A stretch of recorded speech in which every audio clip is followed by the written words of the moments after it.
translate ให้ผมบ้างโอเคครับขอบคุณครับเข้าแปลได้ไหม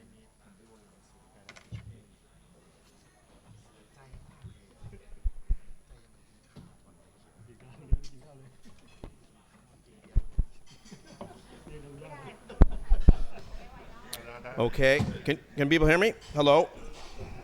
We're going to get started. So if everybody can get themselves a drink, get your food, and we'll get going with this panel today. Sorry we're starting a little bit late, but we wanted to give some people who are coming in at the last minute some time to get themselves situated before we started. We're going to have a panel tonight about fines and fanfare, Whither alcohol advertising and regulation under the new government of Thailand. But before that, I wanted to welcome you to the Foreign Correspondents Club of Thailand. My name is Phil Robertson. I'm a board member here. And I wanted to update you all about some programs that will be coming in the near future, in case you're interested. On Wednesday, June 7th at 7 p.m., we're going to have a panel on Southeast Asia on fire. Why do we have the world's most polluted air? And we'll have representatives from the Thai government, from the World Bank, academics, and others talking about the PM 2.5 problem and the haze that people have faced not only in Bangkok but also in other parts of Thailand. That's on the 7th of June. On June 8th, we're going to have our FCCT book club, and we're going to have an author talk by Mai Nadon. It's called Welcome Me to the Kingdom. This is an author who has a number of famous short stories who have appeared in American short fiction, Grantis McSweeney's Plowshares, and elsewhere. He lives in Bangkok. And then on the 23rd of June, as we have every other Friday, we're going to have our trivia night, which you're welcome to join as well. So there's a lot of activities at the FCCT. If you want to become a member, it's open, and there are a number of different rates for different people, depending on whether you're an academic, an NGO, a journalist, or what have you. In any case, you can inquire at the office about that. Members get 20% off of food and drink, which is very important. So today we're going to talk about the whole issue of alcohol advertising and regulation. And we've worked very hard to make sure that we have both sides of this debate. We have a number of people who have faced penalties, including fines and jail time for violating alcohol advertising regulations. We have a number of people who are arguing that it's time to have greater regulation, stronger controls for public health reasons.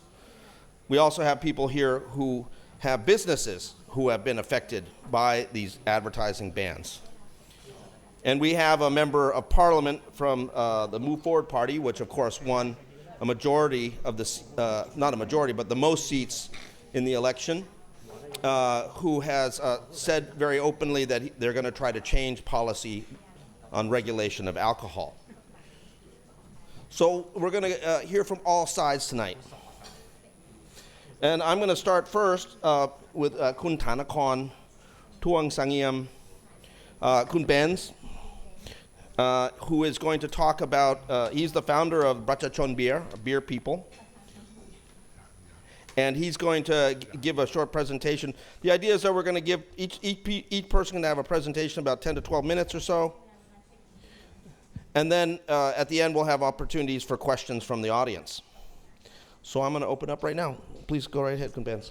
โอเคครับก็สวัสดีครับทุกท่านผมเบนซ์นะครับธนากรทวมเสงี่ยมครับก็เป็นผู้ก่อตั้งเพจประชาชนเบียร์ครับที่นี้น่าจะมีหลายๆท่านเคยเจอผมแล้วทั้งที่เป็นชาวต่างชาติแล้วก็คนไทยเนาะก็อาจจะขอแนะนำองค์กรสั้นๆนะครับว่าจริงๆองค์กรเราเกิดมาจากคนธรรมดาครับมารวมตัวกันเพื่อแก้ไขกฎหมายอันนี้คือเบสหลักในการทำงานของเราส่วนเรื่องการพูดถึงเครื่องดื่มแอลกอฮอล์ที่เราทำนี่ก็คือเป็นส่วนหนึ่งของการผลักดันเรื่องการดื่มครับแล้วก็พยายามทำให้ทุกคนรู้จักแบรนด์ที่เยอะขึ้นอันนี้คือที่เราโพสต์แล้วเราโดนนะครับไอ้15หมาย15กรัมเนี่ยนะฮะครับให้แปลหน่อย We have a very very hard working translator Kun Miao who we thank for coming Good evening today. My name is Thanakorn Tuamsangiam. I'm from the People's Beer. I think many of you expatriates would have met me before earlier in many a question. In short, about the People's Beer, we are the movement of citizens looking forward to change the law regarding the alcohol controls and also mobilizing the diversity in Thailand's drinking cultures. Many of you would have known me from the incidents of the advertisement on the Facebook page for like local craft beer.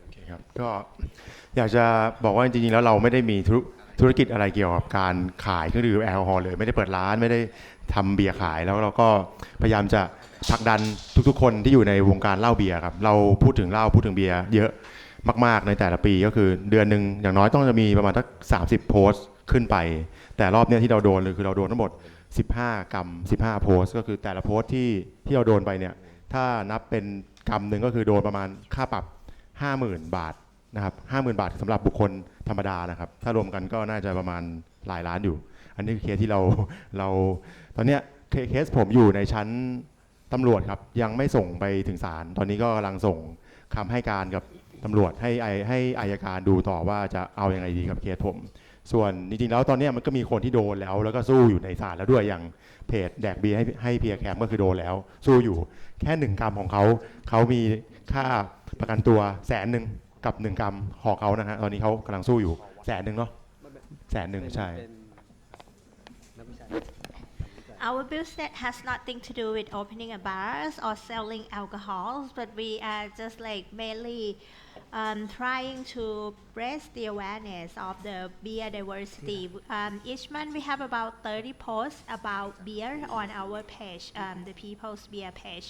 And 15 posts were charges for the violation of the alcohol advertising control. So think about 15 posts is 15 count, and each count means we have to pay the fine of 50,000 baht for a natural person, which is not a juristic person.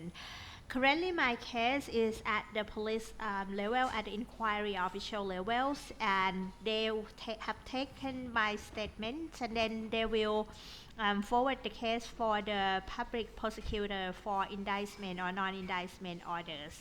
And not many people decided to fight in the litigation. Most of the people, decided to pay the fine at the police level.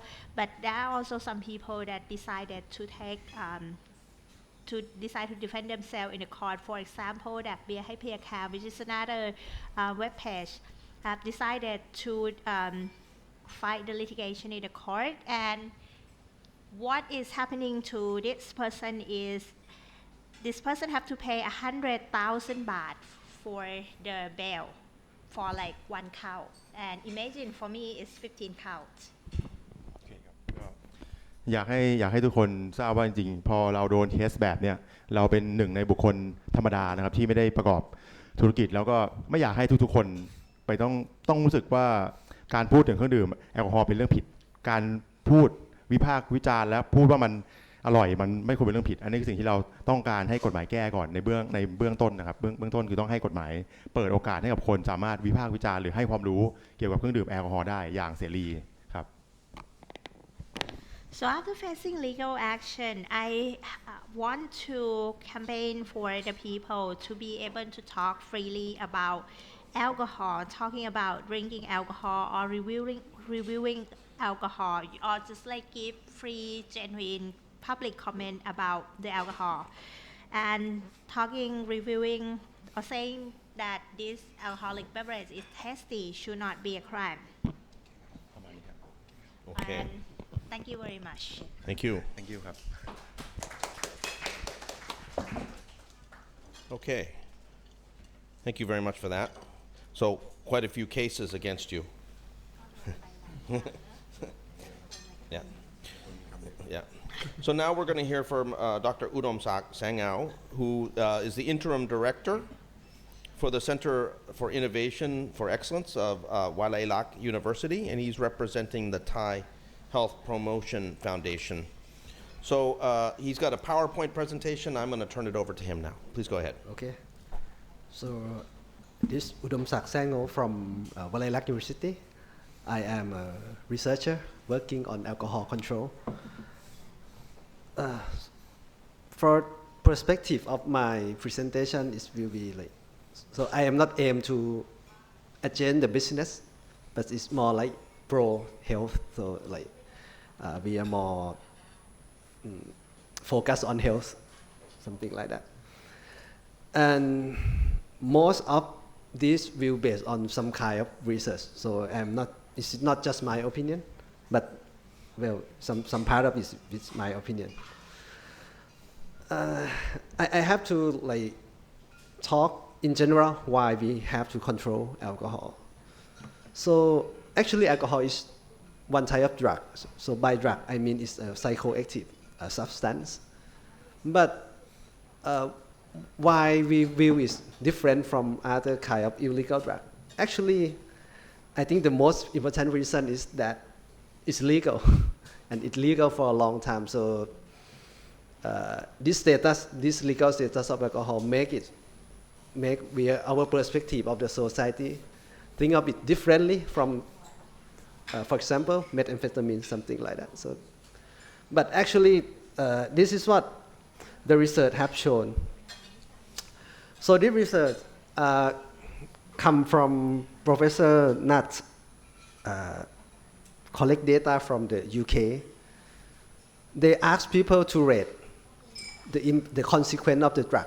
So there are actually different type of drug, but I just try to limit it to some type of well-known drug. And it turned out that alcohol have the highest score on the consequence compared to other type of drug. And you can see heroin here at the second rank. Even tobacco is a lot lower score than alcohol. And what is interesting here is that the blue part of the chart is harm to the user. The red part of the graph is the harm to other. For other, I mean the one who are not drinking, not the drinker. So if you argue that we have to have the freedom of drinking, yes, for that blue part, yes, you use it on your own risk, but your decision to drink not only affect your health, but also affect other. So it's the society, the well-being of the society. You may cause some violence, cause some accident, everything like that. So this is justified. So when something is harm the society as a whole, we need to take the action. It's the government right, because that is what the government are for, right? So this justifies why we need to have some intervention, some regulation, some control to the government, by the government, sorry. So in summary of that chart, the first alcohol is drug with highest negative consequence, scoring based on that research.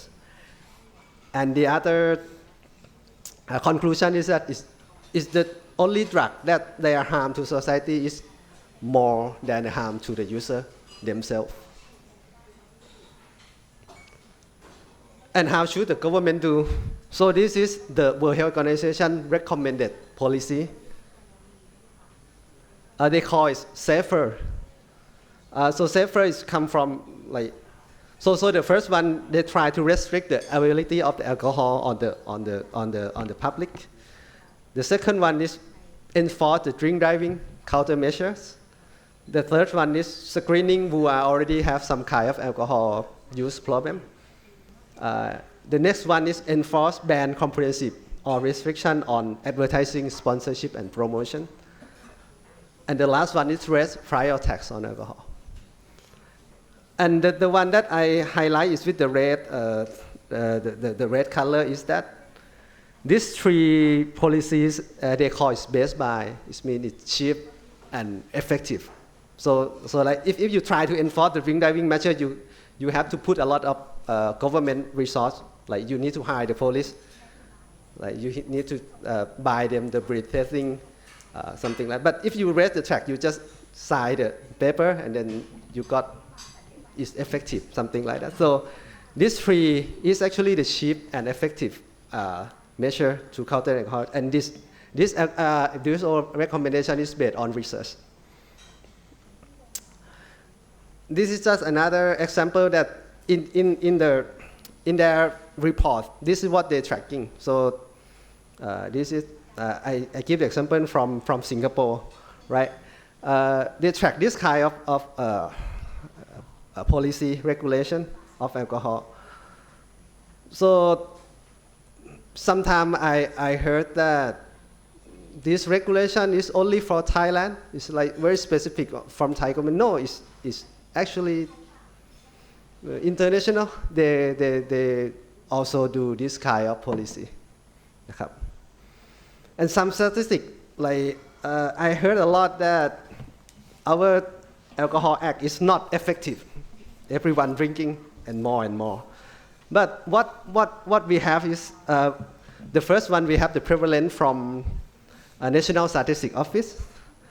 And you can see that the prevalence look constant, but actually it's decreased a little bit. Like if you compare the year 2007, 1 year before the act, and the last survey on 2021 is decreased for 2%. Not very much, but you know, like if you go to Vietnam, the country is quite similar to Thailand in terms of demographic or everything is increased a lot within this same time period.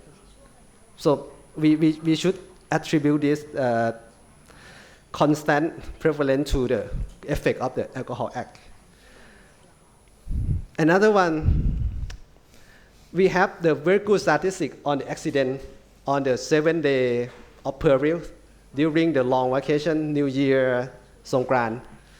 And this is what we call like the percentage of accident during that time have contribution from alcohol is lower from like almost 40% to 25% for the last year, something. So this is another evidence. And the most convincing one is come from this. So I plot the trend of consumption. This is, we convert alcohol drinking into ethanol, pure ethanol, and then we average it with the population. Before the act, this is the act. The trend of increasing is quite significant. So like you can see the red line here, and this is the scenario if we didn't have the act. So it should be follow this line. But after we have the act, the slope is pretty much lower. Well, it may still increase, but quite like slope is quite less steeper than if we didn't have this act. So the increase is significantly very lower, something like that. Okay, so go to the alcohol act control. I showed this first evidence is actually my own research. We use the National Alcohol Survey and we dump some statistics on the data. And we could show that those who report that they exposed to the alcohol advertisement have higher chance of drinking, heavy drinking. So if you expose more to the advertisement, you have more consumption. This is Thai data. Another one from UK. The conclusion from this survey is that from the current drinkers, alcohol marketing awareness was associated with increased consumption, greater likelihood of high-risk consumption. Even in those who never drink, if they own the branded, like they own the product with logo of the alcohol brand on that, they have some kind of tendency to drink more, like tendency to start drinking in the future. The last research here come from, they conclude 12 studies from Europe, Asia, North America, and they found a positive association between alcohol marketing and youth consumption. Also the association between youth exposure to alcohol marketing and initiation of alcohol use, and exposure to the advertisement with the binge drinking, the heavy drinking behavior. So we got a little bit to the article 22. 32, sorry. So this is what is written in the law. So pretty much the first paragraph is they ban everything, ban every advertisement, but they allow this one, display of the symbol of alcoholic beverage or the manufacturer, but you need to follow this regulation that's issued by the Minister of Public Health. And they also have the last paragraph that this will not apply to the advertisement that broadcast from outside of the kingdom. So I think what is the issue about this article is that the first, the thing that what is written in the law. The second is how the alcohol control office enforce them. So I just give interview 1 week ago, and then I got asked by the group that work with the alcohol control office that I misunderstand something. So if you see this last paragraph, they tell me that it's applied to the television broadcast from outside the kingdom. But so I asked them if they are the one Thai influencer going abroad, then advertise alcohol from Facebook Live back to Thailand, like back to their in their page. Do that also apply that the law cannot be applied to that kind of case? But they tell me their principle is that if you use Thai language on that, and once you fly back to Thailand, they can have enforcement on you. So, well, so sometimes is maybe enforcement protocol is that it's not very clear. Even I work with them, I am not clear, and then they just kind of blame me that I misunderstand this kind of thing. So okay, so that is so okay. For the conclusion, what is my take on this from overall of my presentation? The first one, unfortunately, more alcohol adds more consumption, and there are very good research that more consumption, more consequence. So that is the logic. And the proposal to modify, revise, amend the act. So it's the trade-off. Like even you make it stricter, make it relaxing, all change will lead to some gainer and loser. So that is how the world is being. For me, initial the easy one is that you need to clarify the enforcement protocol, and it can be modified to make it make more sense, something like that. And law also, from my opinion, it should be updated to catch up with the social media thing. That this law issued in 2008, like more than 10 years ago. So at that time, the social media is not into our life like this. And personally, I support the democratic decision-making process. But what I think we should be done is that the first one, all stakeholders must be informed, both from benefit and harm, as much as possible. I will not use the word fully informed, because you will not able to be fully informed, as much as possible. And from my personal perspective, as a public health scholar, I think it is my duty to translate and communicate that kind of complicated study to the public as part of this informed public, as part of the democratic decision-making process. And unfortunately, relaxing alcohol as regulation will definitely, for every information that I have, it will lead to negative consequence to the society. And yes, there are some gain to the alcohol producer, but you can take it like this. I am a doctor. One medicine, you get a lot of benefit from it, but it also have side effects. Sometimes you treat the blood pressure, but you get renal failure, renal damage. Sometimes you get liver damage from drug that prevent you from cancer, something like that. So, it's side effect. Even you try to relax, is try to strengthen it, there will be some kind of side effect to that. So, okay, so that is for me. Thank you. Thank you very much for that very comprehensive presentation. I should mention actually that we did invite the Ministry of Public Health. We invited the OSIF, the Committee of the Alcohol Beverage Control. They declined to come, and they declined to send any representative, which is disappointing because, you know, if they believe in their policy, they should come and talk about it. But for whatever reason, they decided that they didn't have to come, so it's unfortunate. But we are fortunate to have our next speaker, who's MP-elect from the Move Forward Party, someone who has appeared a number of times here at the FCCT, Taophipob Limjittrakorn. So, Taophipob, please give us your take on the situation. Oh yeah, thank you, Phil, and hello everyone, FCCT members and honorable guests. So I'm just freshly elected for the second term. I can remember the previous election at FCCT is my first public speech.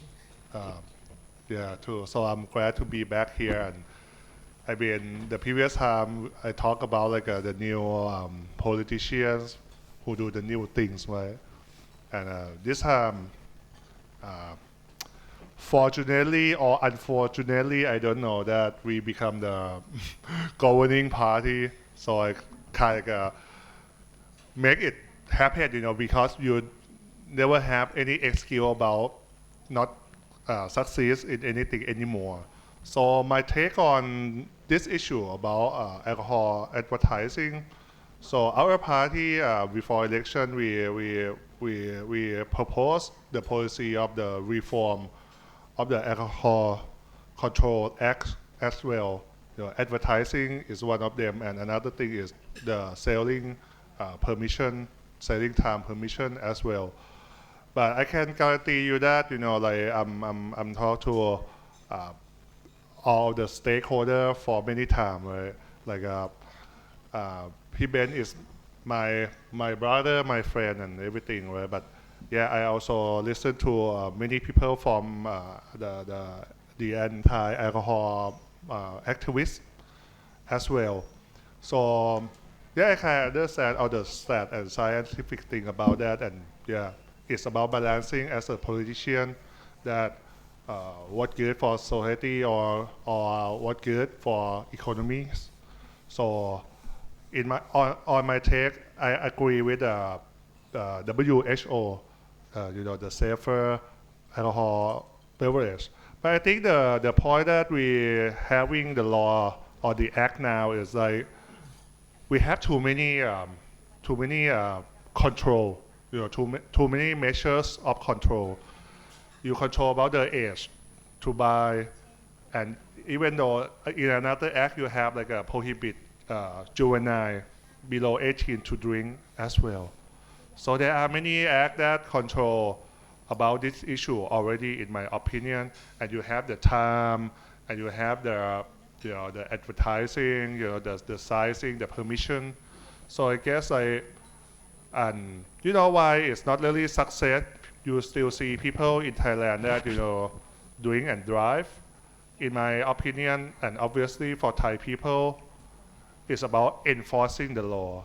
So this is what I will give to support the control of harmful drinking with others in the society. You know, if we reform the police, reform the civil servant, you know, and make them do everything according to the law, you know, I think if we crank up the punishment of drink and drive to be you know, execution, you know, that's extreme, right? You know, now they pay police 10,000 baht, and then, you know, like if you just change the law to be more severe, maybe they pay 1 million baht. I don't think it's a problem with the act, you know, but it's a problem with the enforcement.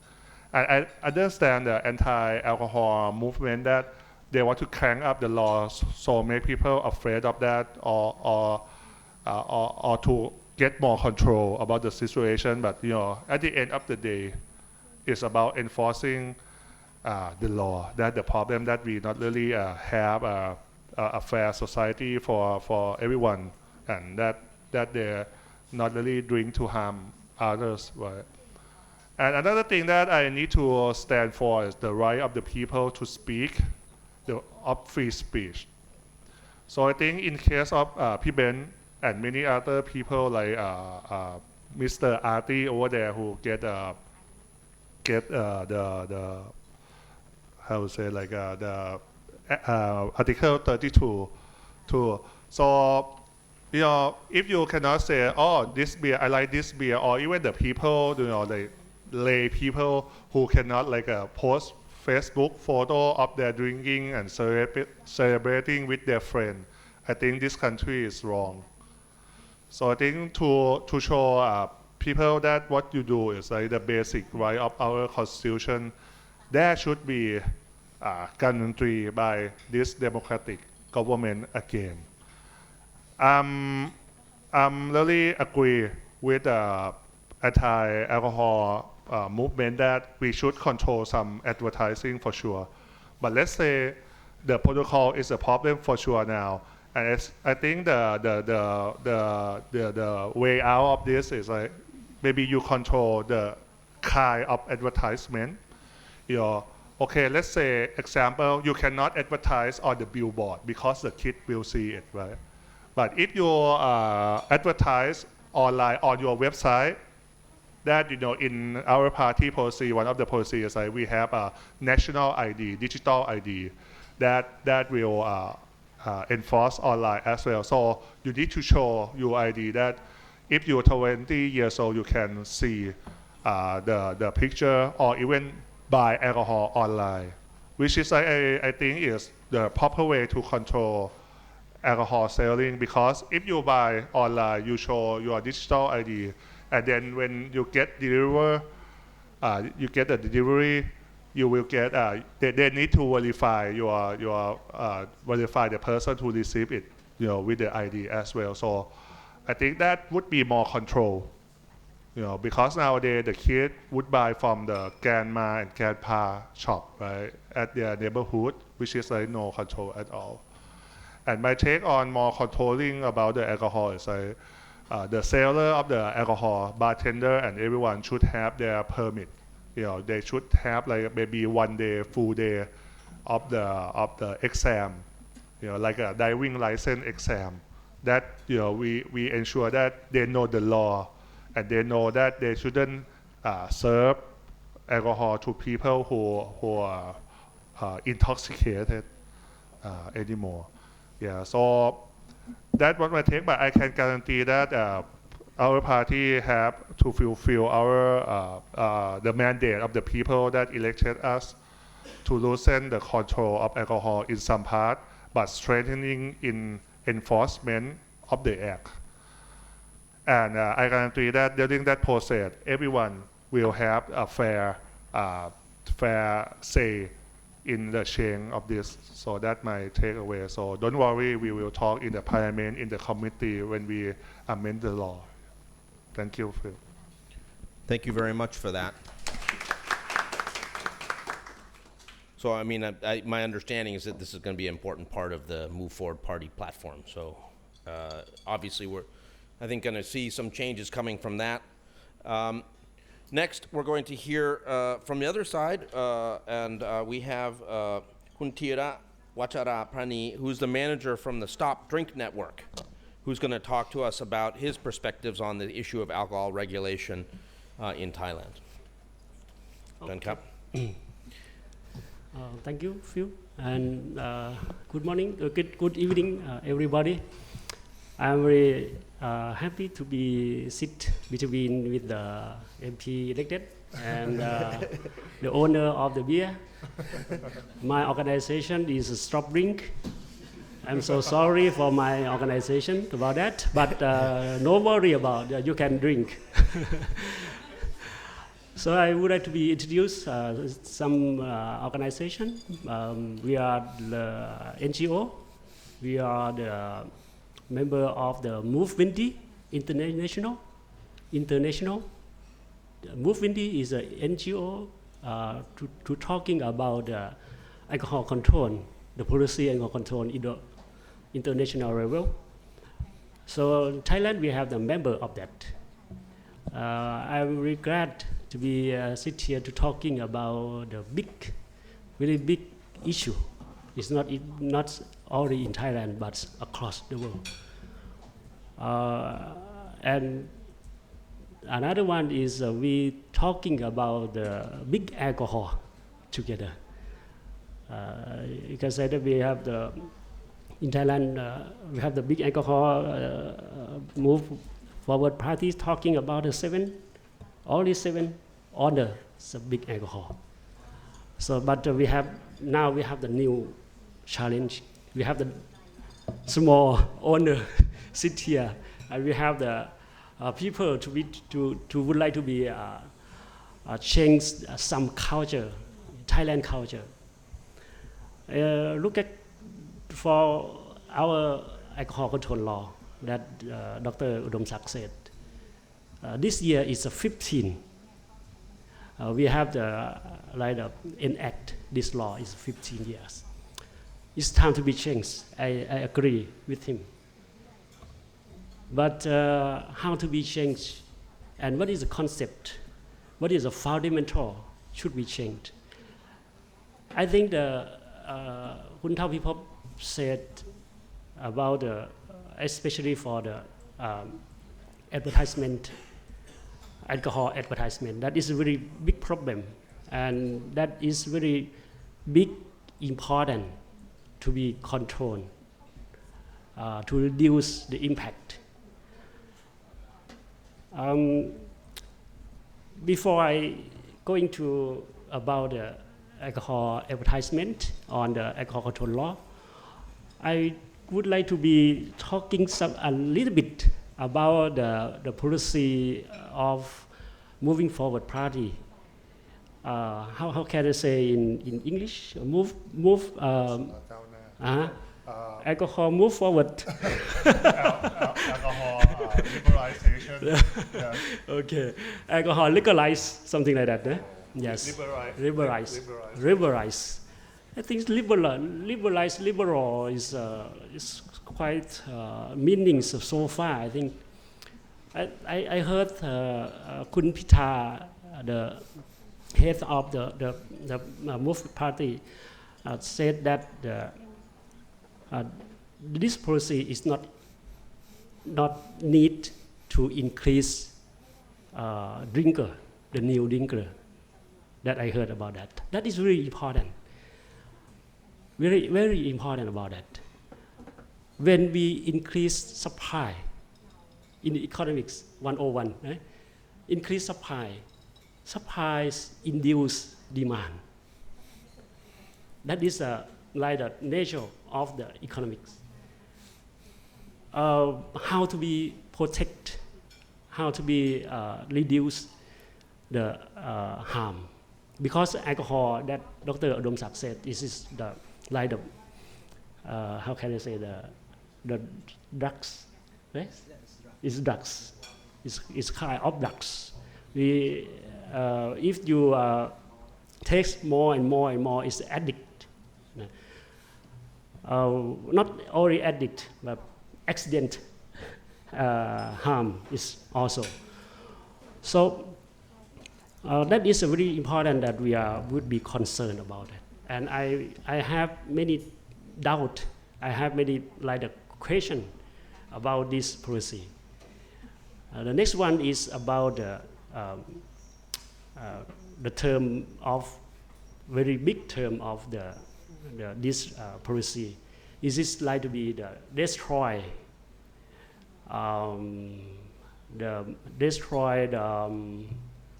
how can you say? Monopoly.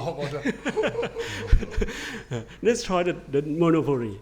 Yes, I agree with you, because with big alcohols, they have many get more profit. Every year, one of the company they declare about the like the like the profits, like the report for the stock market. I don't say what is the name of the name of the company. Or I think you can know about that. He said that only two companies. yes, only two, but green and yellow, something like that. Well, one is in the stock market. You know about that. They declare the profits, net profit is about 10,000 million baht. So very, very, very big, and that you know about that. The profit about this can be like the manipulate our government, manipulate our officer government. That is, we heard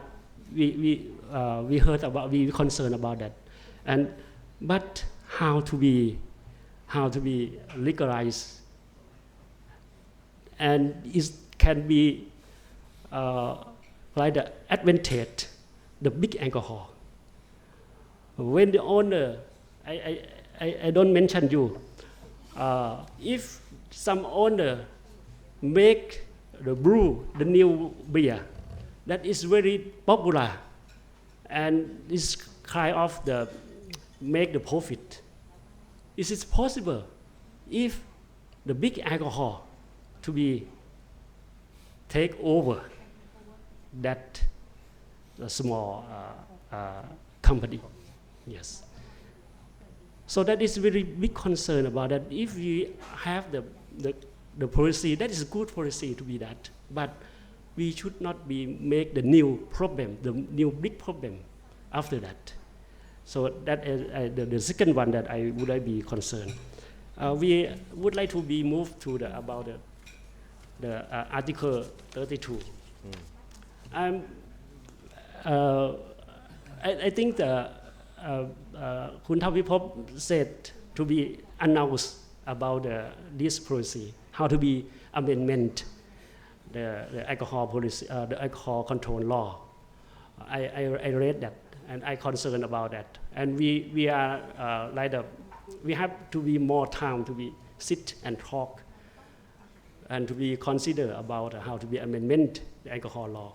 If we are legalize the supply, we should be protect our people, not only people for would like to drink, but we have many poverty, many poor people who suffer from the alcohol, not people to drink, but the family member of the poor people. I work for to be reduce people to reduce alcohol. I got many suffer from the family member, many cases. To talking about when some of our member family addict that like to be they like the family is look like sit in the hell. This is a really big problem if we are not to be protect about this. The last one, I very appreciate when the Kun Pitha, he not sit here, but I would like to be say about that, and Kun Taophipob sit here. I really appreciate about that because he is really family man. That's really important. I'm sit like you and talking about the national election the last time, how to be move forward party to be win. This is like the unpredictable. This is really amazing. And that Pitha is really smart. He said when he interviewed, he said about when he relaxed time, what he do, what the sport he play, like squat, something tennis, something like that. That they compare with the คุณคุณคุณธนาธร compare with the คุณธนาธร he is like he is like a runner right it's different something like that yeah he's a real marathon he is sport is squat I think this is very people appreciate him about that I think for the public figure the family man should be improved like the hope. I think Thailand, we need hope. We need opportunity. We would like to change Thai society together. But alcohol policy, it is like the many things to, we should be balancing about that. We should have to be talking and how to be solve, how to be propose what is the measure to be protect our people and our children. Thank you. Thank you very much. Okay, and now, I mean, there was just discussion here about small businesses and large businesses. Now we're going to hear from actually a small business owner who has been affected by some of these policies. I'm very pleased to welcome Kun Sarawut Prasit Songserm, who's the Chief Executive of the Call Me Papa Brew House, to say a few words. สวัสดีครับ Hello everyone Good evening เอาภาษาอังกฤษภาษาไทยดีกว่า ภาษาไทยก็ได้ โอเคก็ขออนุญาตพูดเป็นไทยนะครับแล้วก็รบกวนล่ามจะได้พูดชัดๆในถ้าพูดถึงเรื่องกฎหมายมาตรา32กระทบกับธุรกิจไหมกระทบมากครับเพราะว่าเราไม่สามารถเอ่ยถึงเครื่องดื่มได้อย่างเปิดเผยทั้งที่เราแบบเราไม่อยากจะเชิญชวนนะแต่เราแค่อยากบรรยายว่าที่มาที่ไปวัตถุประสงค์ไอเดียในการผลิตเครื่องดื่มชนิดหนึ่งอย่างเนี่ยมันต้องใส่จินตนาการใส่วิทยาศาสตร์ใส่ลงไปในเครื่องดื่มชนิดนี้แล้วก็ถ้าทุกท่านสังเกตเห็นบนโต๊ะข้างหน้าครับก็มากกว่า 80% ที่กำลังนั่งดื่มอยู่ทุกคนก็รู้ว่ามันเป็นสิ่งที่ไม่ดีแต่ทำไมถึงเลือกดื่มเพราะว่าการดื่มบางครั้งผมคิดว่าเราไม่จำเป็นที่ดื่มเพื่อความมึนเมาแต่เรากำลังเสพสิ่งที่มีความพิเศษที่มันอยู่บนโลกใบนี้มากกว่า 3,000 ปีมันเป็นสิ่งที่ค้นพบโดยธรรมชาติให้ล้ำ โอเค I'm sorry I'm sorry ไม่อยากจะพูดภาษาอังกฤษก็เดี๋ยว So, good evening, distinguished guests. I would like to say that as an owner of breweries, I have been affected by Article 32 a lot because we cannot talk about the drink itself. We cannot talk about the inspiration, the imagination, and the science behind the brewing and the beverage that have been with us for the majority of the part of the human civilization for 3,000 years. And I believe that 80% of the people who is here and who is drinking know that alcohol is not good. But we are appreciating the 3,000 years of civilization, of cultures, of accidental discovery from the natures that is turned into your alcohol. ขอบคุณครับก็ทั้งคุณหมอและทางคุณพี่นะครับผมก็เข้าใจในสิ่งที่คอนเซิร์นเกี่ยวกับเรื่องของอุบัติเหตุคอนเซิร์นเรื่องสุขภาพแต่ผมอยากถามกลับไปว่าประเทศที่เขาพัฒนาแล้วครับทำไมเขาดื่มกันได้มากมายจนที่แบบเขาไม่มีเรื่องคอนเซิร์นแบบหรือถูกกีดกันแบบนี้เหรอไม่ว่าจะเป็นเยอรมันญี่ปุ่นเกาหลีหรือแม้กระทั่งอเมริกาเองเราอยู่ในประเทศที่เรียกว่าโลกที่3มากี่ปีแล้วผมไม่ทราบแต่ว่าประเทศที่เจริญแล้วเนี่ยเขาก็เสรีในเรื่องของเครื่องดื่มกันอย่างเต็มที่โดยที่ไม่ผมคิดว่าเขาก็มีเรื่องคอนเซิร์นเพราะว่าอย่างรีเสิร์ชที่คุณหมอหามาก็เป็น global นะก็เป็นเรื่องสิ่งที่เขาคอนเซิร์นครับ Yes, I also understand our academician and alcohol controls advocate perspective on the concern regarding health and also impact from accident to like third parties. But I also would like to ask, what about other developed countries like in Germany, Japan, Korea? Didn't this country also have the problems or concern? As I understand you have said that alcohol consumption and the consequences has been the global concern. But how long has Thailand been the third world countries? And what about other developing countries where they have like greater alcohol consumption than Thailand? Don't they have any concern about the health or the accident? โอเคครับก็เป็นคำถามที่ถามตัวเองมาตลอดว่าก่อนหน้านี้ก็มีพูดถึงเรื่องสองเสือสองสิงห์นะครับก็ถูกต้องครับก็เราก็อยู่กับตรงนี้มาแบบ40 ปีก็เห็นอยู่เท่านี้นะครับสุดท้ายแล้วเนี่ยอย่างที่คุณพิธาพูดหรือคุณเท่าพิภพพูดเรื่องของมูลค่าการตลาด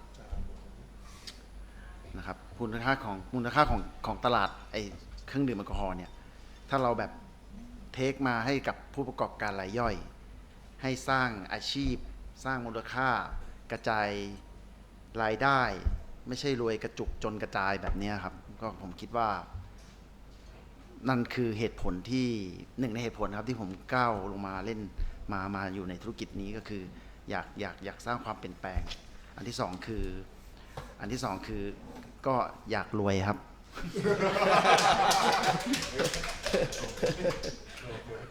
ไม่มีทางอ้อมไปกว่านี้ครับผมอยากรวยครับ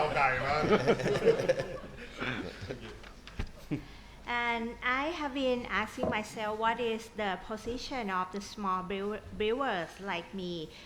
And of course, you are right, we cannot thrive among the monopolization from the two big players in these countries. And I agree with the Gaogai parties. I think alcohol is not just alcohol.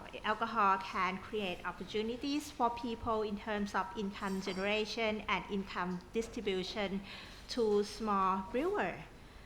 And so that's why the reason why I am here and I advocate for this like alcohol liberalization because first I want to create the changes and the first changes is I also want a fair share of the prosperity from the market. And I want to be a rich person. You want to be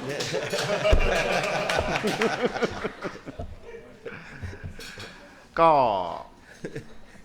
ผมเห็นด้วยเรื่องของกฎหมายก็อาจจะแบบดูว่าในการดื่มที่ทำให้เกิดผลกระทบต่อสังคมเราจะไปลงโทษผู้ที่ดื่มโดยที่ไม่มีความรับผิดชอบให้มันหนักขึ้นพูดถึงเรื่องการถูกเป่าแล้วก็จับแล้วก็จ่ายแล้วก็พ้นความผิดไปเนี่ยมันก็อาจจะแบบมันมีช่องทางนะครับก็ไม่พูดดีกว่านะโอเคก็คราวนี้ก็ผมอยากจะพูดถึงเรื่องของจะทำไงให้ SME เล็กๆตอนนี้ไม่ใช่ผมคนเดียวที่ทำธุรกิจโรงเบียร์ก็จะมีเพื่อนๆพี่น้องหลายคนที่เข้ามาอยู่ตรงนี้ก็ด้วยเหตุผลอาจจะหลากหลายแต่ว่าหนึ่งในเหตุผลที่ทุกคนลงมาทำคราฟต์เบียร์เนี่ยผมคิดว่าเป็นเรื่องของรสชาติแล้วก็เรื่องของความชอบที่มันอร่อยกว่าที่มันมีอยู่ครับก็เลยลงมาถึงตรงนี้ครับ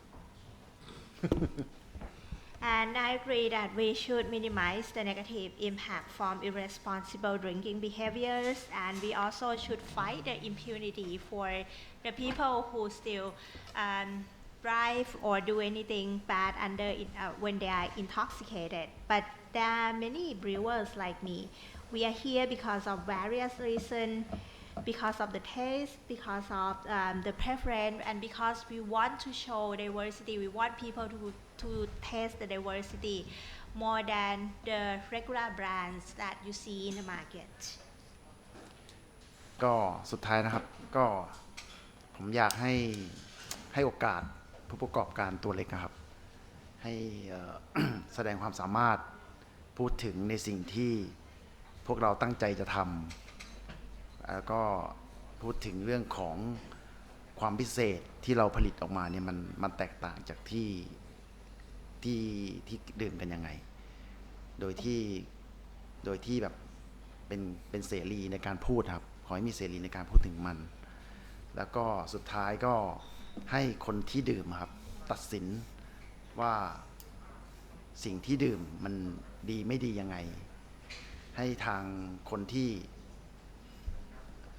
ชีวิตตัวเองครับอะไรที่มันไม่ดีเราก็รู้อยู่แล้วเราก็เลือกได้เรามีความคิดเป็นของตัวเองผมถึงแม้จะทำเบียร์ผมถึงจะดื่มแต่ผมก็รู้ไม่ดีแต่ผมก็ออกกำลังกายผมก็พยายามเลี่ยงการดื่มที่มันหนักมากเป็นการดื่มแค่พอแบบคลายความเครียดเป็นการผ่อนคลายแบบในวันที่ทำงานมาหนักๆทั้งวันถ้าเรามาเจอหรือเครื่องดื่มเย็นๆสักแก้วหนึ่งก่อนนอนเนี้ยมันก็อาจจะทำให้เราแบบรีแลกซ์ก็ผมไม่ได้จบหมอนะครับแต่ว่าผมก็ดูมาว่าเครื่องดื่มแอลกอฮอล์มันมีสารเคมีตัวหนึ่งที่ไปกระตุ้นสมองครับให้มันหลั่งสารความสุขออกมาใช่ไหมฮะสักตัวหนึ่งแล้วก็หลั่งสารความกล้าที่จะพูดออกมาเหมือนผมเนี่ยผมดื่มไปครึ่งแก้วผมก็กล้าพูดปกติผมไม่พูดอะไรแบบนี้นะดื่มไปครึ่งแก้วกล้าพูดขึ้นเยอะเลยครับผมจะกินมากกว่านี้ก็เป็นยังไง ไม่ไหวคนทุกทีแปลทันใช่ไหมครับ So I would like to ask, like on behalf of a small brewer, please give us a chance to show our expertise, to show the qualities and uniqueness of our product, which is different from the mainstream drink. And also give us the freedom of speech. Let the drinker decide what to do with their life. Let the drinker decide what they would like to drink. Give them choice and freedom to choose. I know that drinking is bad. I try to minimize the impact by exercise and try not to drink so heavily. So I try to drink only like a pie before bed because I know that even though I'm not a doctor, I also know that there are research that in alcohol beverage there are some chemicals that boost like the endorphin. I may be wrong, but the happiness chemicals, and of course half pie of beer make me brave. Otherwise, I would not be on the stage talking to you today. Thank you ครับ Thank you. So we've had a good set of initial discussions about health effects. We've had about people who are facing large fines for violating Article 32 of the Alcohol Beverage Act, Controlled Beverage Act. We've had small owners saying that they want to have a chance to be able to do more. We have this panel here and we have time for questions. So I'm going to open the floor. If you do have a question, please go to the mic, indicate your name and any affiliation you have. Please indicate who you're directing the question to. And the floor is open. And while we're waiting for someone to go there, I'm going to use the moderator's prerogative and ask the first question, which is, you know, if you read the news, we see a number of people facing jail time and literally thousands and thousands of dollars, ไม่ใช่บาท dollar นะ for doing a review of an alcoholic, a review of a beer, cases of different restaurants that have a picture of a beer on their menu. I just read that Lisa's being investigated for promoting a type of whiskey. Lisa, a Blackpink. So, you know, I mean, to an external observer, and I, you know, being from the United States, you know, there is a ban on, for instance, tobacco advertising. You can't advertise tobacco anywhere. And there are limitations in some ways on advertising of alcohol. But it seems to me that the enforcement has gotten out of proportion. It's gotten to a sort of almost ridiculous state where, you know, someone who has a picture of a beer on the menu could face hundreds of thousands of baht in fines, and someone who talks about how to produce a craft beer or talks about this beer is good and this beer is bad is now facing criminal prosecution. Criminal prosecution. So my question is, where is the sense of balance here in terms of the enforcement of Article 32? That's your question. That's my question. Yeah, may I? Please go ahead. I mean, like you're just so long from Phuket to here is like quite far. So yeah, I agree with Phil that is the enforcement protocol, as Dr. Udomsak said, is like so ridiculous, right? That in some case is posting photo on Facebook could be you have the jail and the fine as well. So it's pretty severe criminal law punishment. And I think like you need to separate two things, right? First is the right, the freedom of speech. So people can, ordinary people can post their beer or alcohol beverage for sure, in my opinion. As far as you cannot prove that they receive the money from the company to hire them to advertise as an influencer. I think that my take on this. And I mean, like, I fully understand that our alcohol control or the prohibition of alcohol advertisement is based on American tobacco advertising ban as well. So I think like normal people shouldn't have like any punishment on that for sure. But then in the second part, if you not allow any company to advertise alcohol, it wouldn't be fair for the new brewery that could set up with the new regulation, the new ministerial regulation that will change within the first or first couple weeks that we governing in the office. Singha, they've been advertising their beer since my grandfather generation, so their marketing capital is really high. Now they have drinking water, soda water, that advertised. People know that the margin is in their beer, right? So and then like people like us who gonna start new business don't have opportunity to do that. I think it's certainly not fair at all. So I think it could be a control measurement, in the same time that you can have the advertising as well, such as budgeting.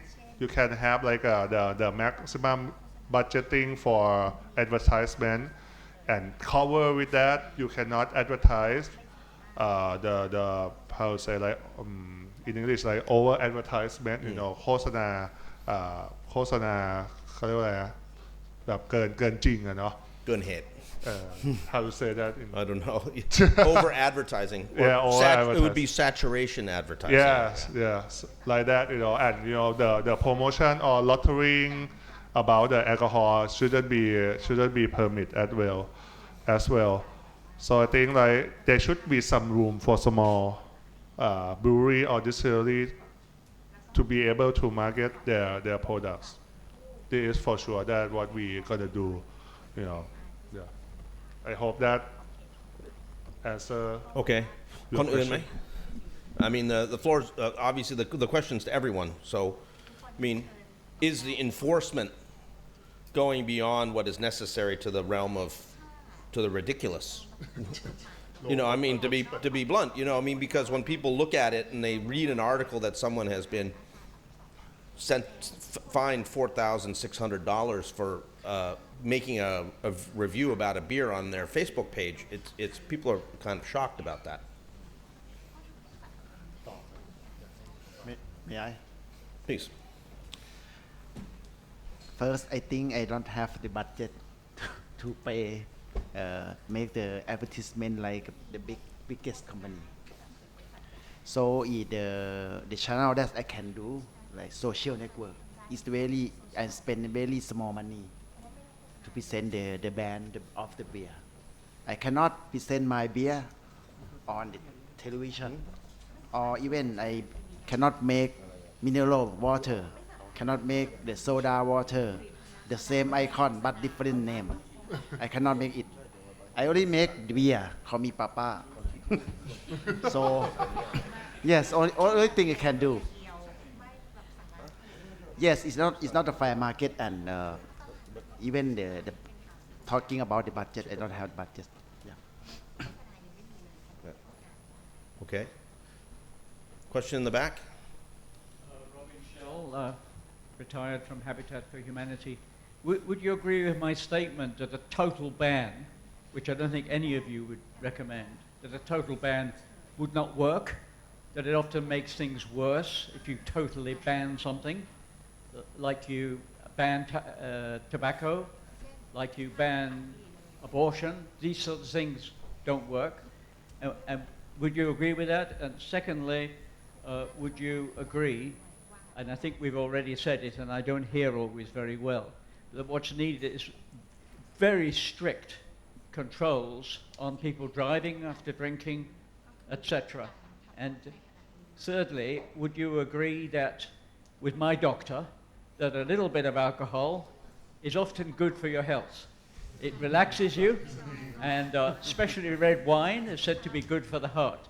Would you agree with any of the things I've said? Thank you. You can choose who to answer. It doesn't have to be everybody. Thank you. ใครอยากตอบก็ตอบได้เลยเชิญครับ Okay, I will talk in general, like in general case about the drug. Like you see the example very clearly from the cannabis thing, right? If you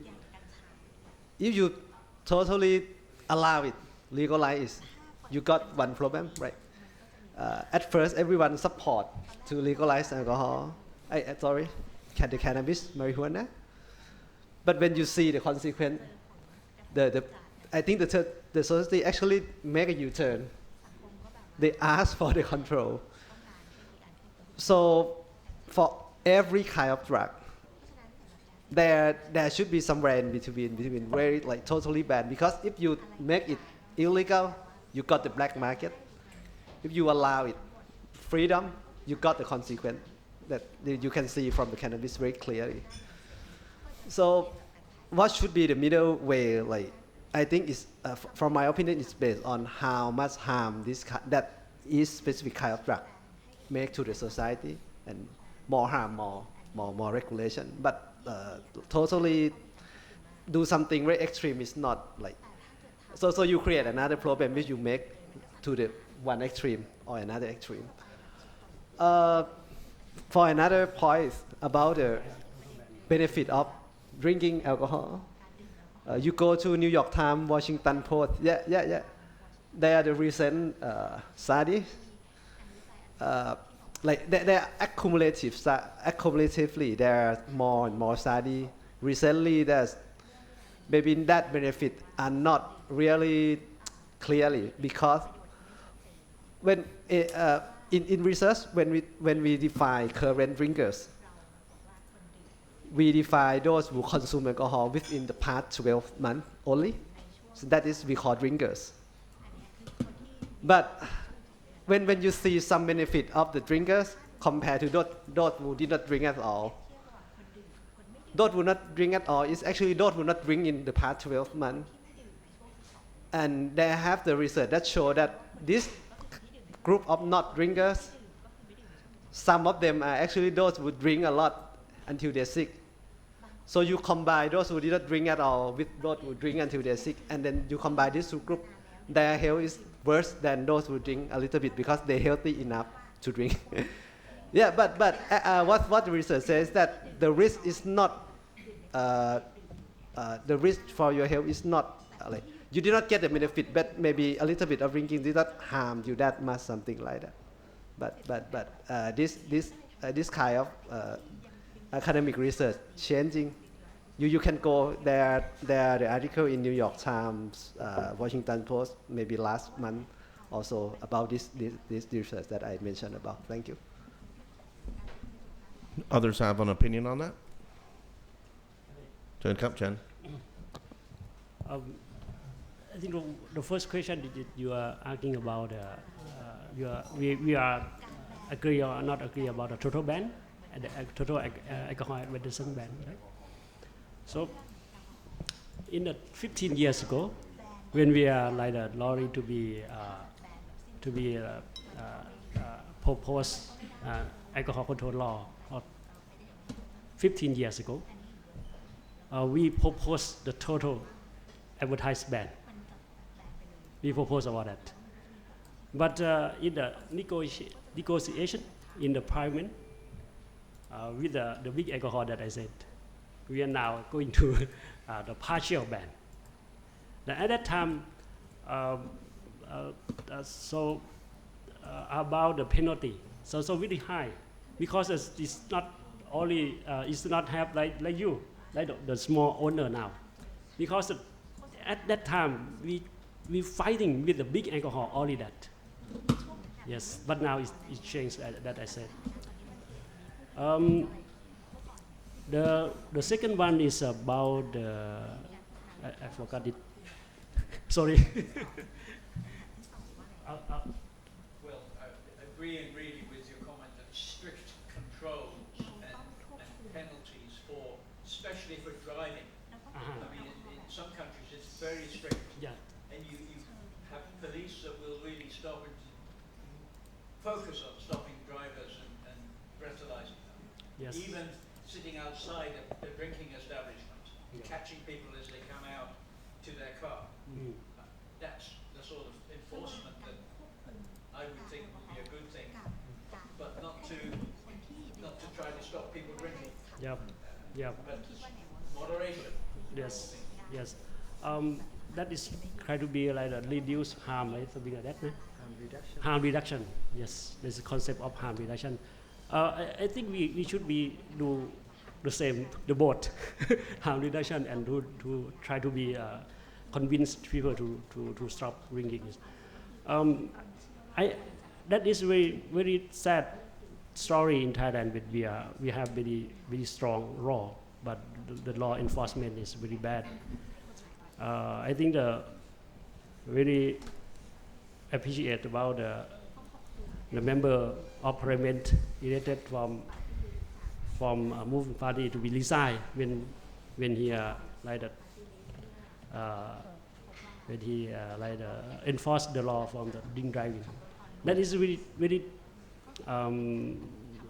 make is a high standard for our society.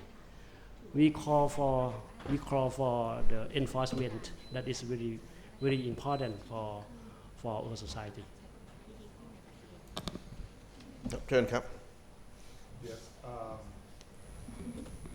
Thank you for your question. So, you mean like the total ban on advertise, right, or alcohol?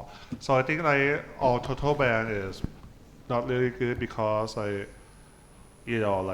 the more powerful people will find a way to get around that, and like in many cases in the world, you see like the American prohibition. You what next? You have Al Capone, you have like all the mafia, Italian mafia, things like that. The good thing about that, we have a storyline for Godfather movie only. That's the only good thing from the prohibition, in my opinion. So I guess how the restriction of the enforcing of the law is the key. You can have only one lock, or two lock, only two measurements, only that. First, what is your concern? I talked to many of the other sides that they concerned about the juvenile, the first time drinker, the newcomer. Okay, let's say we strengthen the vendor or the bar that they if they buy the alcohol, they need to check ID. I mean, at the end of the day, everyone to show their ID card and maybe register that like they buy cannabis in Canada, that they that from farm to the bong, how the weeds go to everyone, every measure. But I mean, for alcohol, maybe it's quite extreme, and for that, but I mean, like everyone who sell alcohol must have more stricter license. I well aware that in Thailand, how many alcohol vending license นะครับอาจารย์400,000ไหม about about like 500,000 alcohol vending permit in Thailand, which is like a lot, right? It's like 100 people for one place, right? So I think, in my opinion, it's a lot too. And many of them not really strictly control about the use by buyer. And another thing that I concern that is about drink and drive. As I told you, it's about police.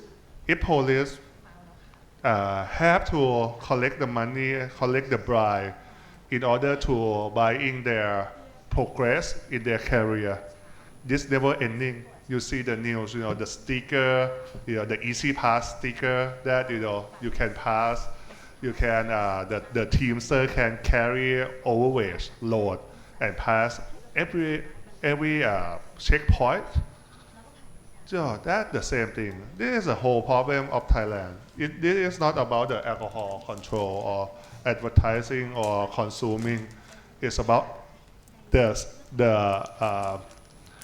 reality of the law and enforcing it in Thailand. So I think this is a much bigger picture than you thought. It's about the system at the core of the country, which is like what move forward, speaking all out loud. Yeah. Please. Sorry, may I have No, one John. suggestion? So it look like everyone concerned about drink and drive and drunk and drive and have the accident on the road. So may I suggest like every shop or every bar, every restaurant should have the alcohol testing before the customer leave it out. I don't know, maybe because start from here, yes, of course. If the level of when you pin it out is over than 50, so you need to less drink and until your alcohol is low down and you die. But if you want to hurry up to back to the home, even your wife call, so okay, call cab, call the taxi, cab, whatever. I think it's one of the might be the solution to save the accident on the road. Just policing, just Like the ATK that we have every test. Yes, sir. Yes. Please go ahead. Hi, I'm Francesca Regalado with Nikkei Asia, and I'm an FCCT member. I don't know if you're familiar with the term California sober. So that means in some states in the US where they've legalized marijuana, they've seen that people consume less alcohol. And so I wonder if you think that there's enough space in the Thai market for for more brewers to enter, more distillers to enter alongside the cannabis industry. And then how can regulation be fair for both the small alcohol producers and cannabis operators?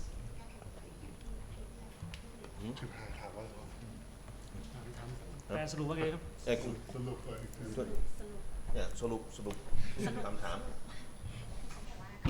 เคยได้ยินไหมว่าในอเมริกามันจะมีบางรัฐที่เขาขายแอลกอฮอล์ยอดขายแอลกอฮอล์ลดลงเพราะว่าเปิดเสรีกัญชา อ๋อ เคยได้ยินไหมก็ดูเอาไปดูโอเคแล้วก็คิดยังไงกับนโยบายเรื่องของนโยบายการควบคุมการโฆษณาหรือว่านโยบายกัญชาที่ไม่ใช่กัญชานโยบายแอลกอฮอล์ที่ทำยังไงที่จะแบบให้เพื่อต่อคนที่เป็นไมโครบิวเวอรี่รายย่อยประมาณนี้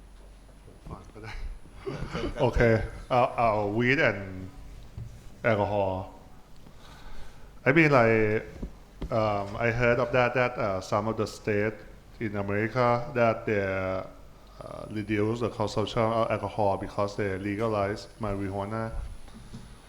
But yeah, as a committee of the Cannabis Act in the previous parliament, none of this research came up to the committee, so I'm not sure the legitimacy of this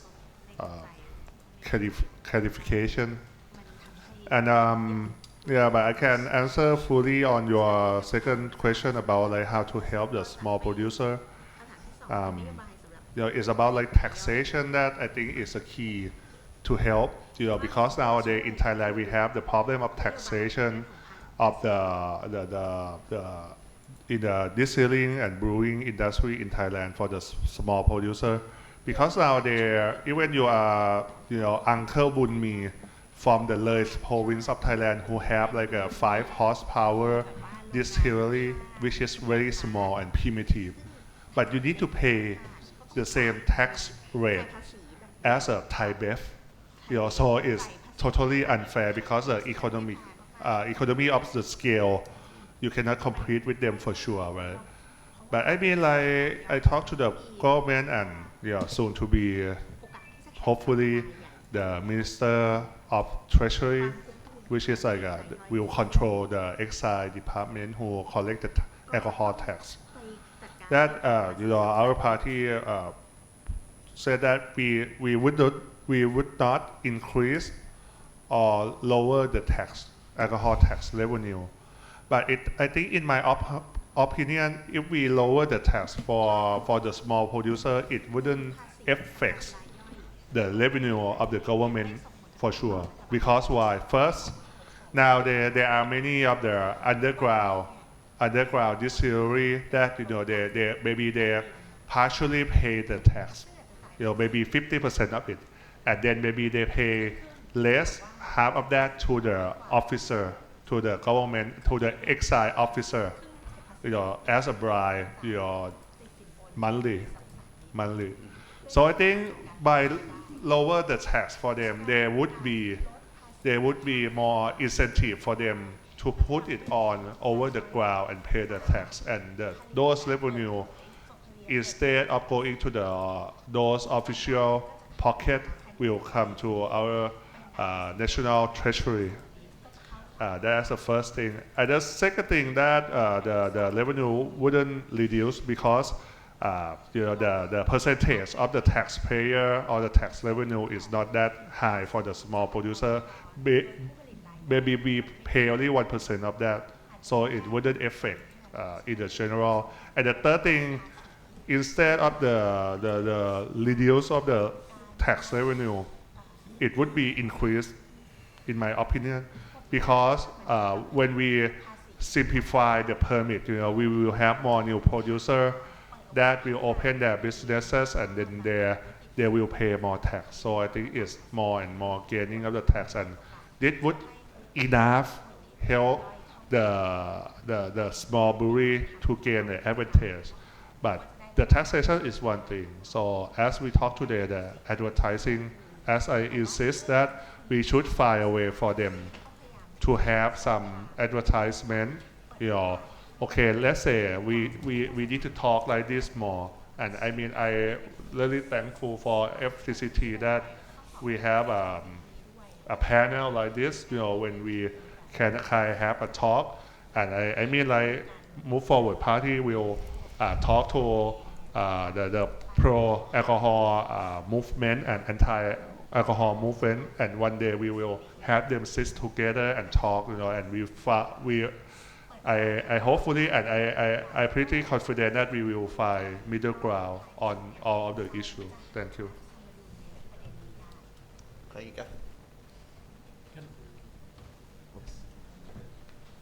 Next question, please. Good evening, Michael Riley, member of the FCCT, and as Benz knows, the host of the annual craft beer tasting right here. First of all, I'd like to thank P. Phil and all of our panelists for your time this evening and sharing your thoughts. Second, for the small brewers out there, I've just come back from Germany and was blown away at the amount of alcohol-free beers that are widely available pretty much every bar and restaurant. So perhaps that's one way to boost the potential revenue stream product range. The question then for Quintira and for Dr. Udomsak, if you're going to ban or significantly restrict the advertising for alcohol, why not do the same for sugar and other addictive products, right? I mean, Coke, Pepsi, junk food, all these things that are widely available, widely advertised, and they're as bad, if not worse for us, than the occasional beer or wine.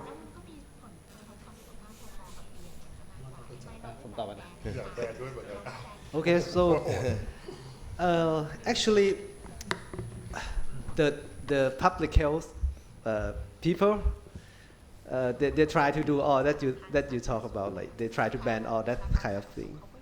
Now we already banned the formula milk. You know, like we have the milk code that you cannot easily advertise on the formula milk. Yeah, because the WHO think that milk from your mother is breastfeeding is a lot better. Yeah. We already success in having sugar tax in Thailand. They try to push for the sodium tax, but there are some kind of technical challenge that the sodium tax is not there now, but maybe in few years you will have the sodium tax. Yeah. So to answer your question, I think it's alcohol is drug, like as I mentioned in my slide, and it's very obvious that it make you change your behavior.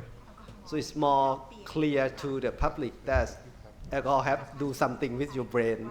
So I think that is more acceptable to some kind of restrict on alcohol. You see the consequence very immediately. But for things like sugar, for things like sodium, maybe you need to consume it 30 years and then you get blood pressure, high blood pressure. Consume sugar, high sugar for 40 years, you got diabetes. So the time between exposure and the health problem very long. So that's very long time. I think make the public not very clear about the association with these two. So that is why I think this less public approval for that kind of thing. But in the public health, my perspective, they try to apply the same concept to every health harm product. So actually, they just have the new term for, they call it commercial determinant of health. So they recognize that a lot of commercial activities harm the health of people. Yeah, and they ask, like last month they have the issue, like special issue on the Lancet. Is it a very high prestigious journal, medical journal? They ask for rethinking about the neoliberalism idea. So the big corporation in every field, like in every sector, do some harm from health. And it's become bigger than the government because you take the idea of neoliberalism that you need to deregulate the market.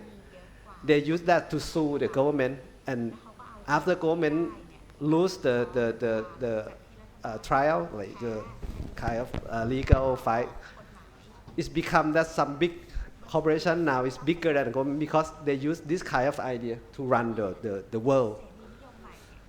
And now it's increasingly recognized that the commercial activity harm the health, and actually it's harm our SDG goal also. So yeah, so that is some kind of big movement in the public health field in international arena. Thank you.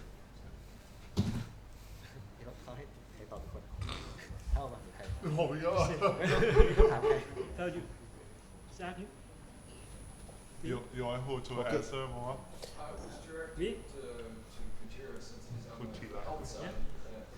Yes, you are focusing on the public opinion. I have the friends from Germany. Yes, the Germany we have like the NGO who try to move the change of policy to be protect the people of German. So that is like the history, which countries how to be protect the people in each countries. I think that some countries, for example, in Scandinavia, like Sweden, Norway, and Finland, they have like a very strong like the outlet. They have like the system market. This is the monopoly, just only buy the alcohol, 3.5 degree up over this shop. Not you cannot find the beer or some Rico in the like the convenience store something like that above 3.5 degrees. In Thailand we are different within the context. So that is for example in tobacco control, Thailand is really strong, and we got the like the benefit for protect the people from the tobacco.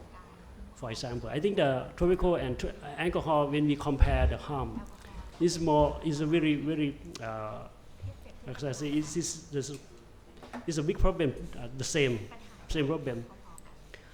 From the data from the public health ministry in Thailand, tobacco who consume the tobacco will be die in order, but about 50,000 people die related from tobacco. But in alcohol, young people die from the alcohol, related from alcohol.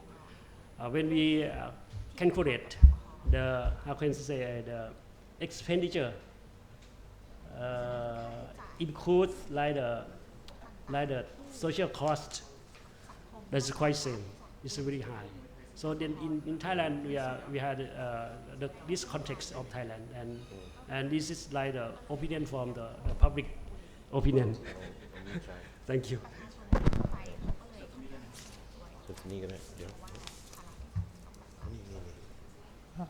ขออนุญาตถามเป็นภาษาไทยนะครับคือผมโดนตัดสินจำคุก8 เดือนแล้วก็โดนปรับอีก 250,000 บาทเพราะว่าเขียนว่าเบียร์อร่อยนะครับอยากจะถามคุณหมอแล้วก็ถาม Stop Drink Network ครับว่ามีความเห็นยังไงเกี่ยวกับมาตรา32เนี่ยครับแล้วก็คิดว่ากฎหมายเนี่ยครับมีความวิปริตตรงไหนบ้างอย่างไรบ้างแล้วก็สังคมได้อะไรจากการที่เอาผมไปจำคุก8 เดือนนะครับขอบคุณมากครับ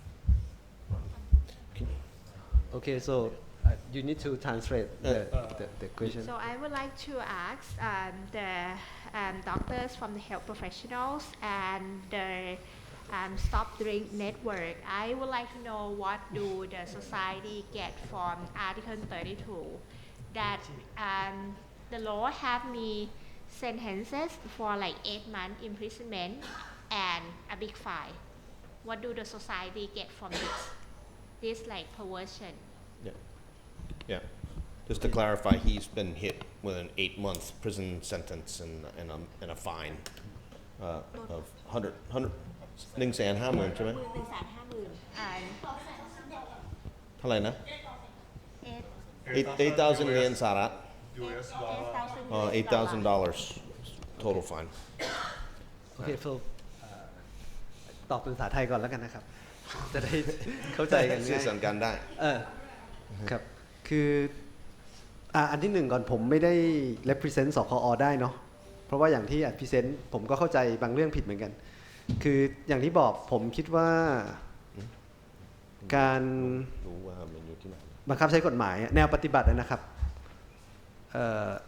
มันไม่เคลียร์คือเขาเรียกว่าอะไร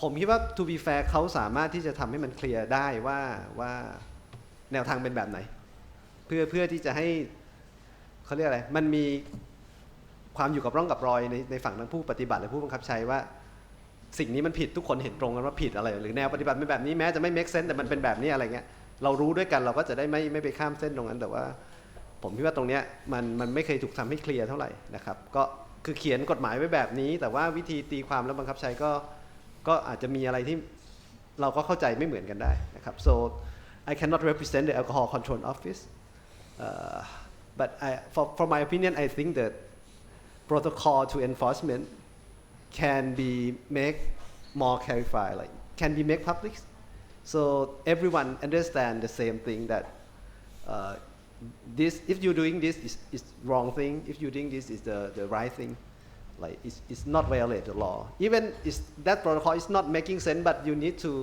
make it more clear to the public so at least we can discuss on that right so now it's kind of like you have this three paragraph and then when you enforce it depend on how you interpret the that kind of law so that is my take on that but I cannot represent them because like I still understand how they interpret I interpret different from them yeah เบนซ์ก็คิดยังไง32ก็ ถ้าเกิดจะให้ผมอธิบายของผมเคสผมนี่คือไม่มีคำว่าอร่อยเลยเราไม่ได้พูดถึงรสชาติเลยเราพูดถึงแบบสตอรี่ของแบรนด์แล้วก็วิธีการทำแล้วก็เรียกร้องให้รัฐแก้ไขกฎหมายอันนี้คือสิ่งที่เราทำมาตลอดทั้ง15โพสต์แต่ก็โดน15โพสต์นี่คืออยู่ในหมายของผมด้วยอันนี้ก็อยากให้ทางอาจารย์ช่วยคืออย่างที่บอกผมไม่ได้อยู่ในกระบวนการทำงานของเขาเนาะเราก็ไม่ได้สามารถที่จะ represent เขาได้โอเคแต่ว่า to be เพื่อแฟร์กับเขานะข้อมูลที่เราได้มานะครับคือเราก็สงสัยมันมีทุนใหญ่ที่เขาโพสต์อยู่บน Facebook อ่ะแล้วมันก็มีการคือโพสต์นั้นมันยังอยู่มาหลายเดือนแล้วเราก็งงว่าเอ๊ะอันนี้มันไม่ผิดหรือเปล่าเนาะเราก็ถามเขาบอกว่าจริงๆแล้วเนี่ยโพสต์ที่เราส่งให้เขาดูเนี่ยถูกดำเนินคดีหมดแล้วแต่ว่าทุนใหญ่ยอมเสียค่าปรับและไม่เอาลงเขาบอกอำนาจที่เอาลงไม่ได้อยู่ที่เขาอยู่ที่กระทรวงดีคือกฎหมายไม่ให้อำนาจเขาลงเอาลงบังคับให้เอาลงมีอำนาจให้เขาปรับเฉยๆทุนใหญ่ก็ใช้วิธีเสียค่าปรับแล้วก็ปล่อยโพสต์ไว้แบบนั้น so to be fair to the alcohol control office there are some I have a question for them because I see the advertisement post from the big alcohol company I asked them why this is not illegal like why you didn't do anything but what they said to me that all Facebook posts that I sent to them already get fined but the alcohol control office didn't have the legal power to force the company to remove that Facebook post they told me that that legal power is under the law that's taken care by the digital economy ministry so the big alcohol just okay I can pay the fine and then I just leave it like that so that is what and it is not answer your question directly but that is another information from the alcohol control office that I know yeah. งั้นถ้าเกิดเหมือนที่อาจารย์พูดเท่ากับว่าตอนนี้กฎหมายตัวนี้เหมือนเปิดช่องให้เกิดสวยแบบถูกกฎหมายเข้าใจสวยแบบถูกกฎหมายแล้วก็ทำได้อย่างแบบปกติประมาณนั้นเลยนะผมก็ไม่สามารถที่จะตอบแทนกันอย่างที่บอกนะคือจริงๆมันคิดว่าถึงจุดหนึ่งเขาควรจะต้องไปเขาเรียกมีการฟ้องอ่ะคือมันไม่ใช่แค่ปรับไปเรื่อยๆเนาะหมายถึงว่าเฮ้ยถ้ามันไม่ยอมอย่างเงี้ยแต่ว่าผมก็ไม่รู้ว่าจริงๆเขาทำงานแบบไหนนะครับแต่ว่าเห็นว่าก็มีรางวัลสำหรับบางคนที่ก็ถ้าจะแจ้งไปว่าอันนี้เป็นนี้แล้วก็เขาปรับก็เลยได้เปอร์เซ็นต์นะเห็นมีข่าวออกมาอย่างนั้นนะครับส่วนอะไรก็อยากจะถามว่าอันนั้นเหมาะสมไหมที่จะทำแบบนั้นหรือเปล่า There are like alcohol control application where you can report any post that advertise alcohol in violation of Article 32 and if you notify this like alcohol control office then you get a bounty or reward which is about he said about 80%. Do you think this is appropriate measure to control the advertisement? นั่นเป็นคำถามผม ผมรู้สึกว่า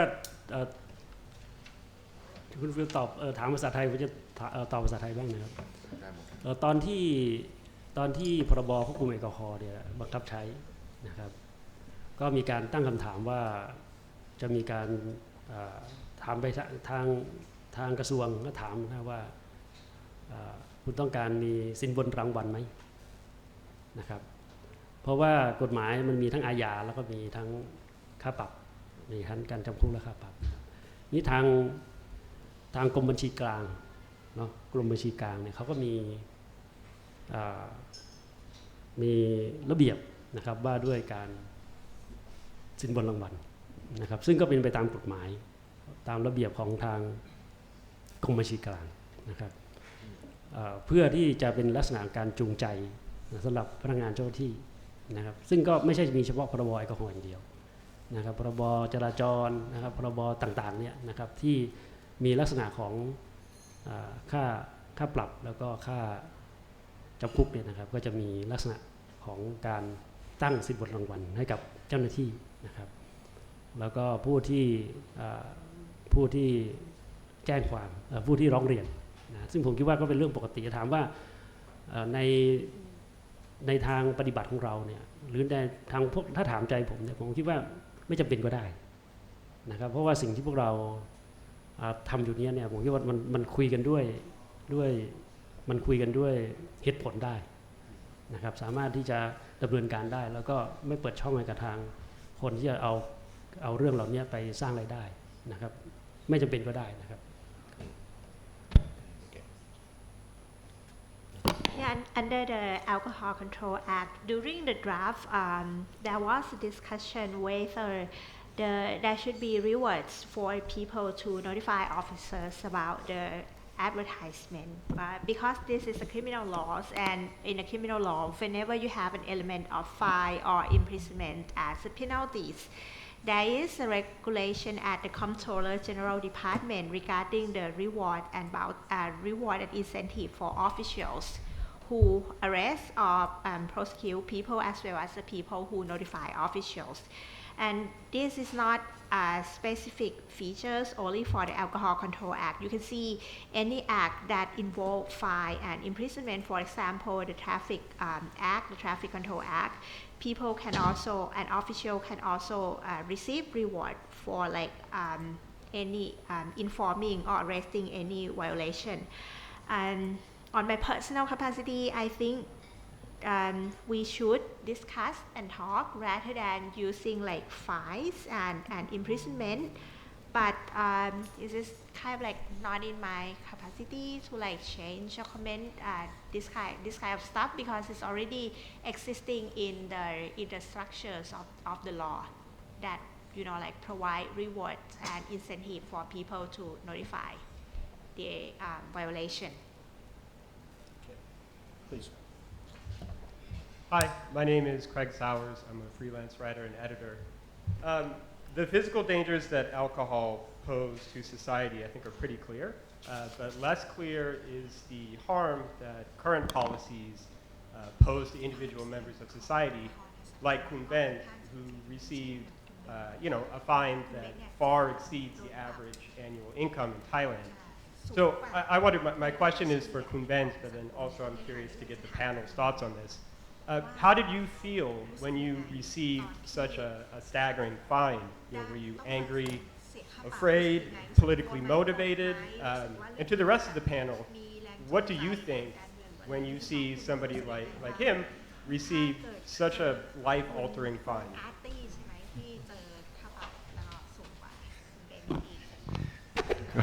โอเคก็เราเห็นค่าปรับ1โพสต์ที่ 100,000 บาทเนาะใช่ไหมค่าประกัน 250,000 ค่าปรับที่คุณอาที่โดนซึ่งถ้าเกิดผมโดน15โพสต์นี่ก็ประมาณ2-3-4 ล้านใช่ไหมครับก็น่าจะเท่ากับทั้งชีวิตผมที่เคยหามาได้เราก็รู้สึกว่ามันไม่ควรมีอยู่แล้วในประเทศโลกที่กำลังจะพัฒนาไปสู่โลกที่ดีขึ้นนะครับเรารู้สึกว่ากฎหมายแบบนี้มันเป็นการเปิดช่องให้กับคนบางคนสามารถทำได้โดยที่เขามีเงินนะครับแต่ว่าเราคนธรรมดาที่ไม่ได้มีบทบาทอะไรเกี่ยวกับเรื่องเงินทองเลยเราแค่อยากพูดถึงมันแล้วก็อยากซัพพอร์ตเพื่อนๆในวงการเราแค่นั้นเองแต่เราก็โดนแบบนี้ก็ผมหวังว่าเคสของผมเนี่ยจะเป็นเคสที่เป็น เขาเรียกว่าอะไรเหมือนเป็นอะไรนะไม่อยากให้เคสผมมันเสียเปล่านะผมอยากให้ทุกคนรู้ว่าจริงๆแล้วกฎหมายตัวเนี้ย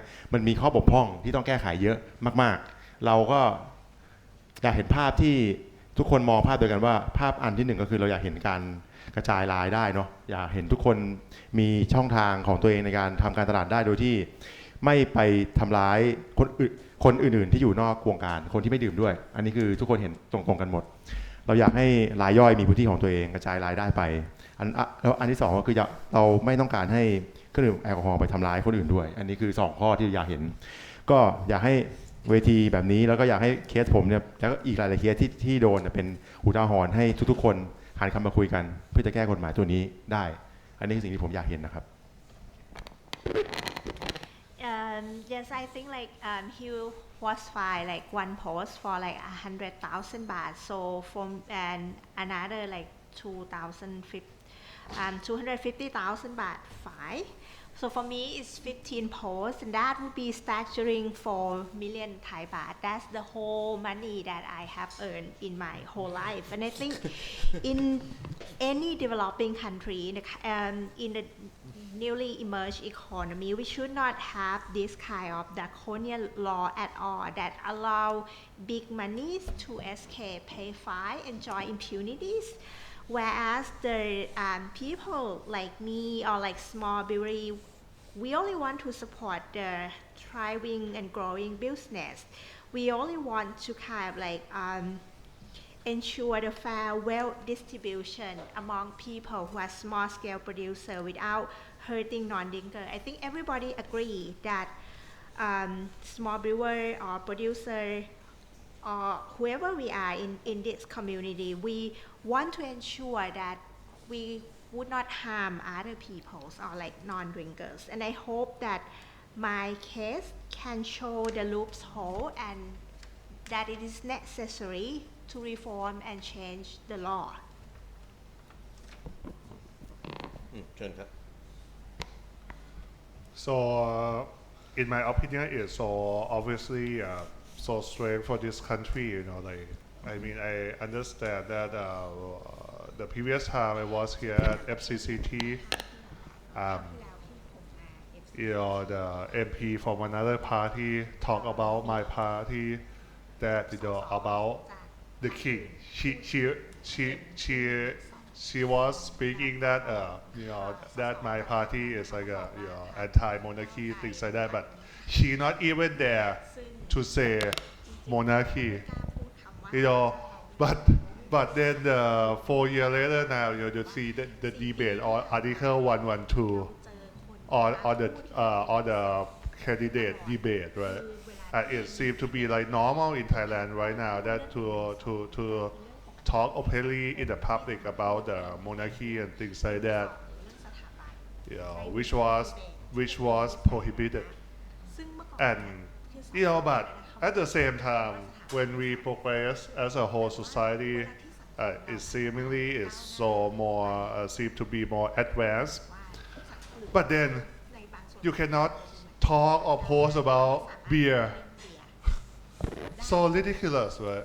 So I mean, like you can like post about like oh the king that did that, but you cannot post a picture of a bottle of beer. I mean, if you are a sane person, you should know that it's ridiculous. So that is my opinion.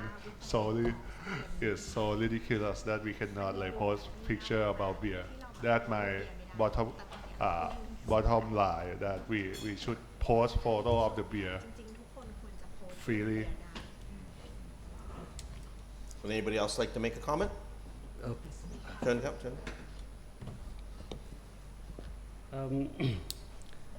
So for the about the Article 32 and the question talking about that is right of is it okay or not, something like that, for the Thailand, not for the some people who should be talking about the alcohol and was filed the law was enforced the law from the officer. I think my opinion is the law. This is the rule of law. That is the first. What my opinion. We have the law. The law is enforced now. So we should be follow about that. And the reason why the law is like proposed about this, that is not sit and think we should be ban alcohol. Is not like that. We have the backup, the economic backup. We have the WHO backup. We have the problem backup. And we face the big alcohol at that time. So that is the first, but I would like to say that. The second one is the what's next that Kun Taophipob are talking about this. To propose something to be to be amendment the law. Some of the measure I quite agree, but some of you propose I think that is should be carefully to be proposed about that. For example, I heard about you propose to sell alcohol 24 hours. I think that is the very careful to be do like that. The another one is about how to be protect the children under age 20 by from the advertisement. That I think that is very sound good to be like the study about that, right? The pilot about that. I think that because if we concerned about the young or children under 20, how can we protect them definitely directly to them? But this, I think that is quite sound good to be checked about this. So about the tax, I would like to be cheer you about the tax, because in the tax structure of the tax, they have like the inequality very much. Not only the license of the produce the produce license, but in the tax is also.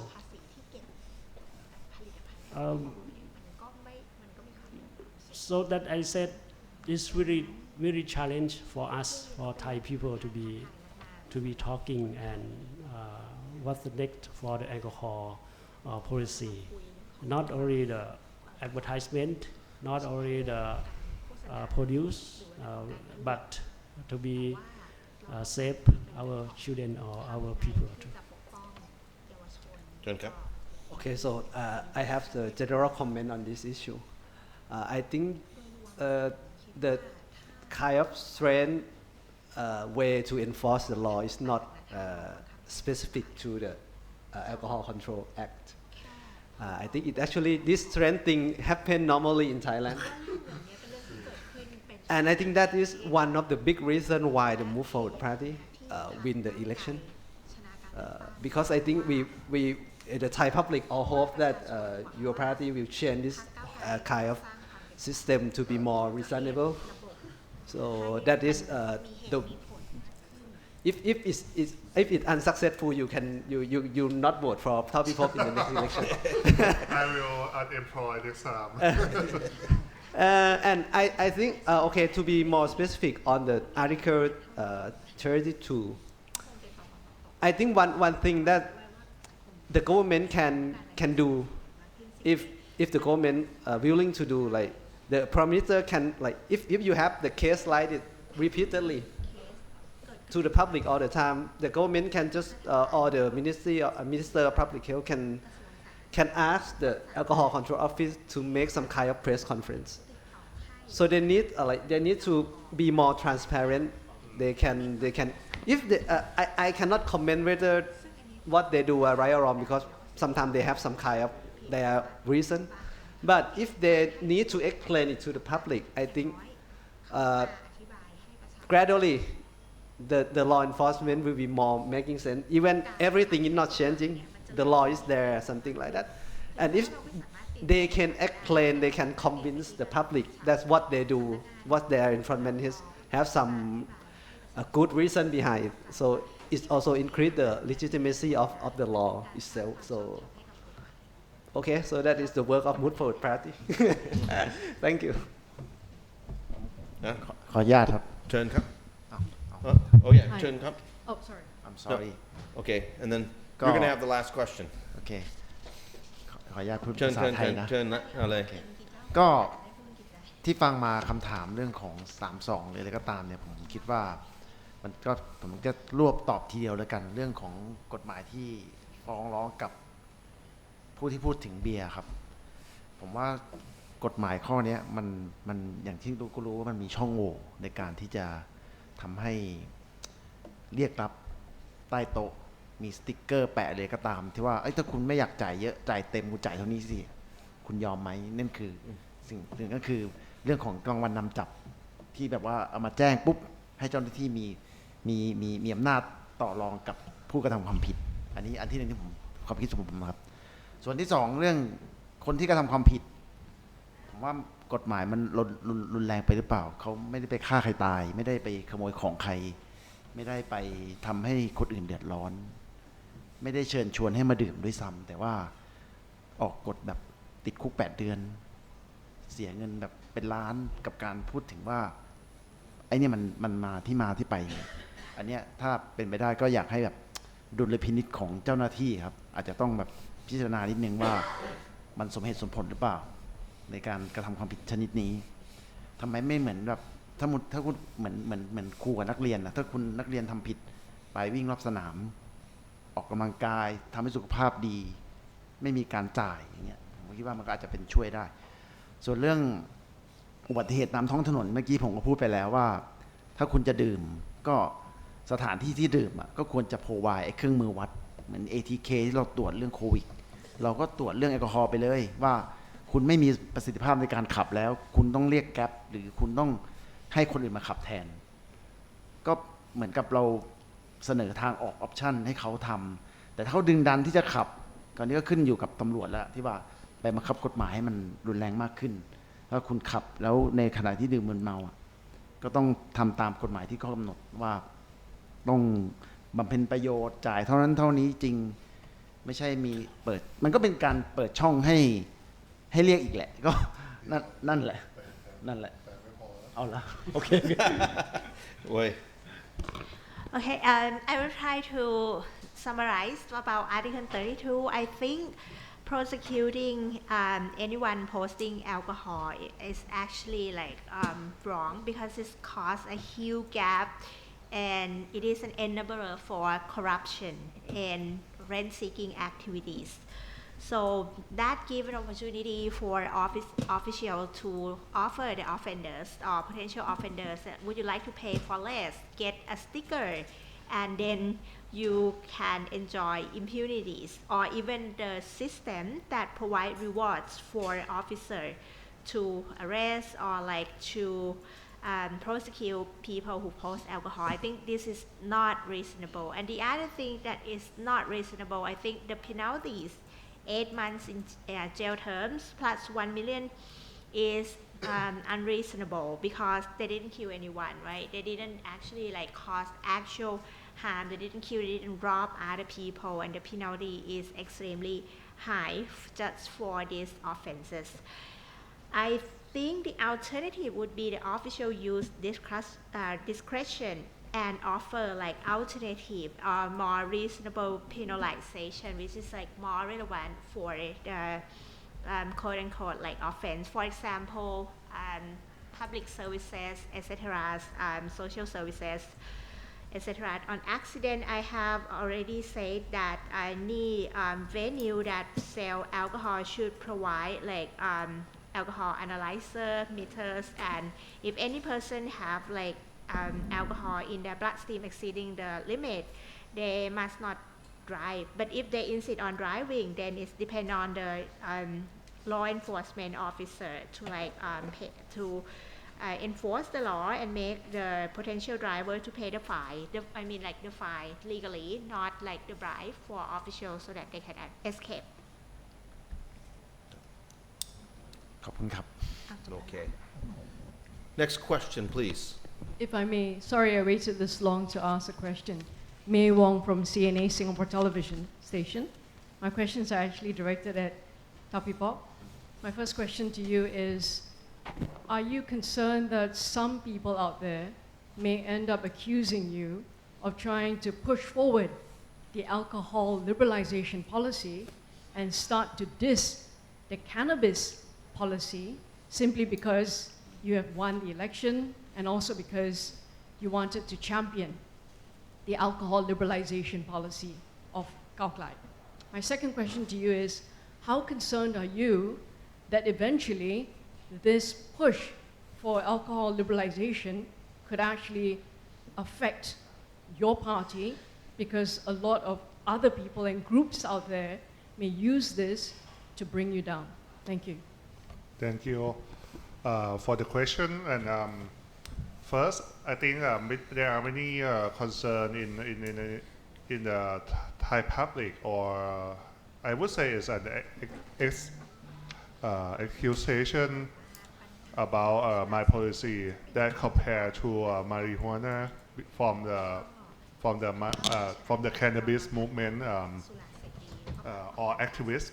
That why you open for the beer and small producer, but why you not open to cannabis? But I think it's totally different things, because first of all, we already have everything in control about alcohol beverage in Thailand, because we have this alcohol control acts beforehand.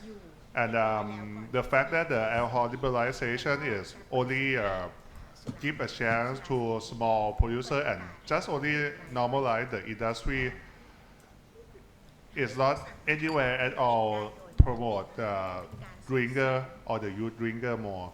So I think it doesn't make sense that this excusation will ruin my policies.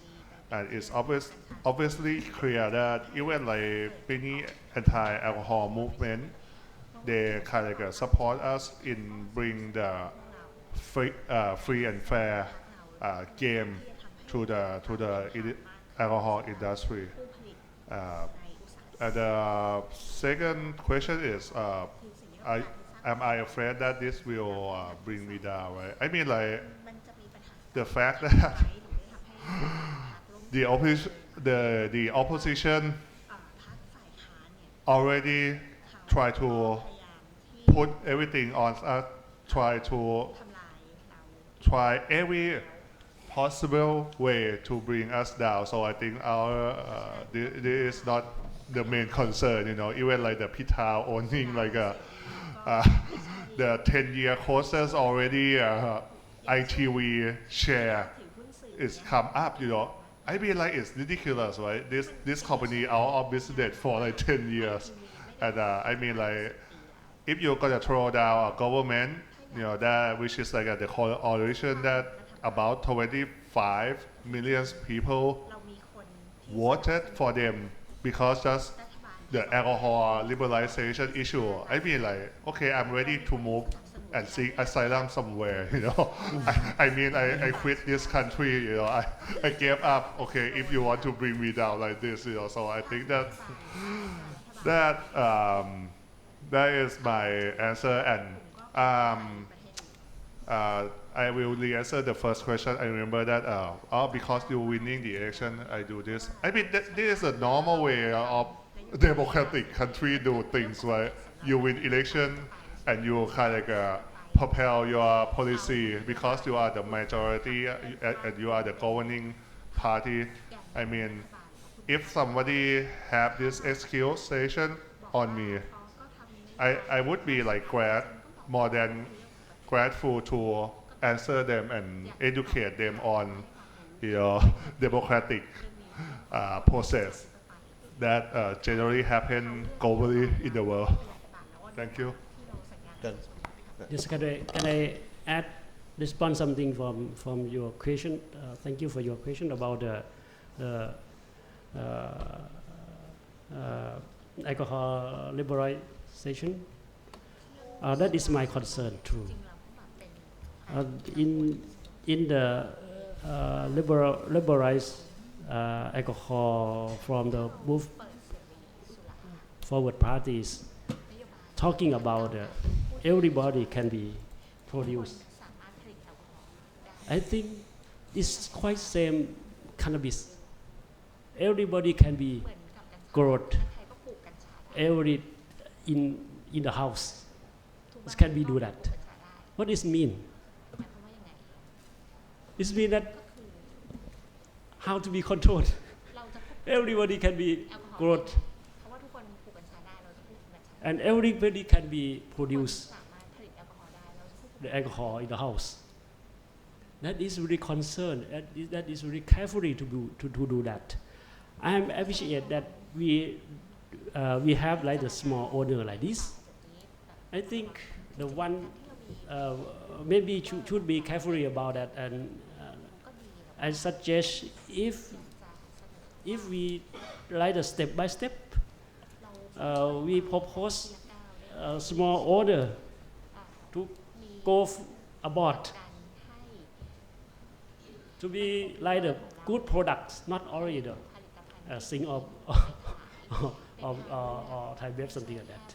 I think that is the main point that the moving party, move forward party would like to be increase the income of the people. But when you allow everybody can be produced in the house, that is really difficult to do. Difficult to be scenario what's happen in the future. This is quite same cannabis policy. I think that I concern and would like to give you my opinion to you. Thank you. Okay, so can I add something for the cannabis issue? When you dealing with drug policy, there are two quite similar concepts, but actually also very different. There are two words. One word is legalized.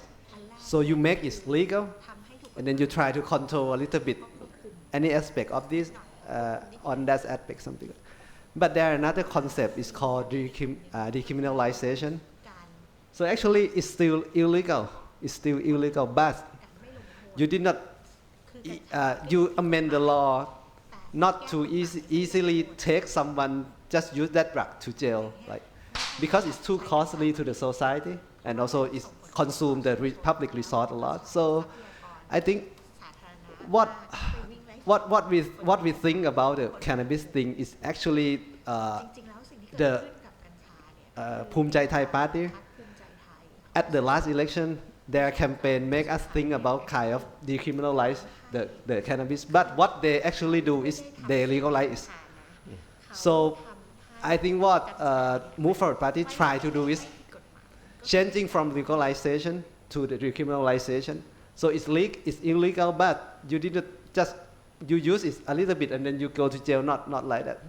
But you allow some kind of allow the minor way to use it for some kind of medical use. So I think it needs to be clear whether you want to legalize or you want to decriminalize. And I think the move forward, what they try to do is doing something like that. So it's illegal, in general, but you allow to use for some of the benefits of the marijuana.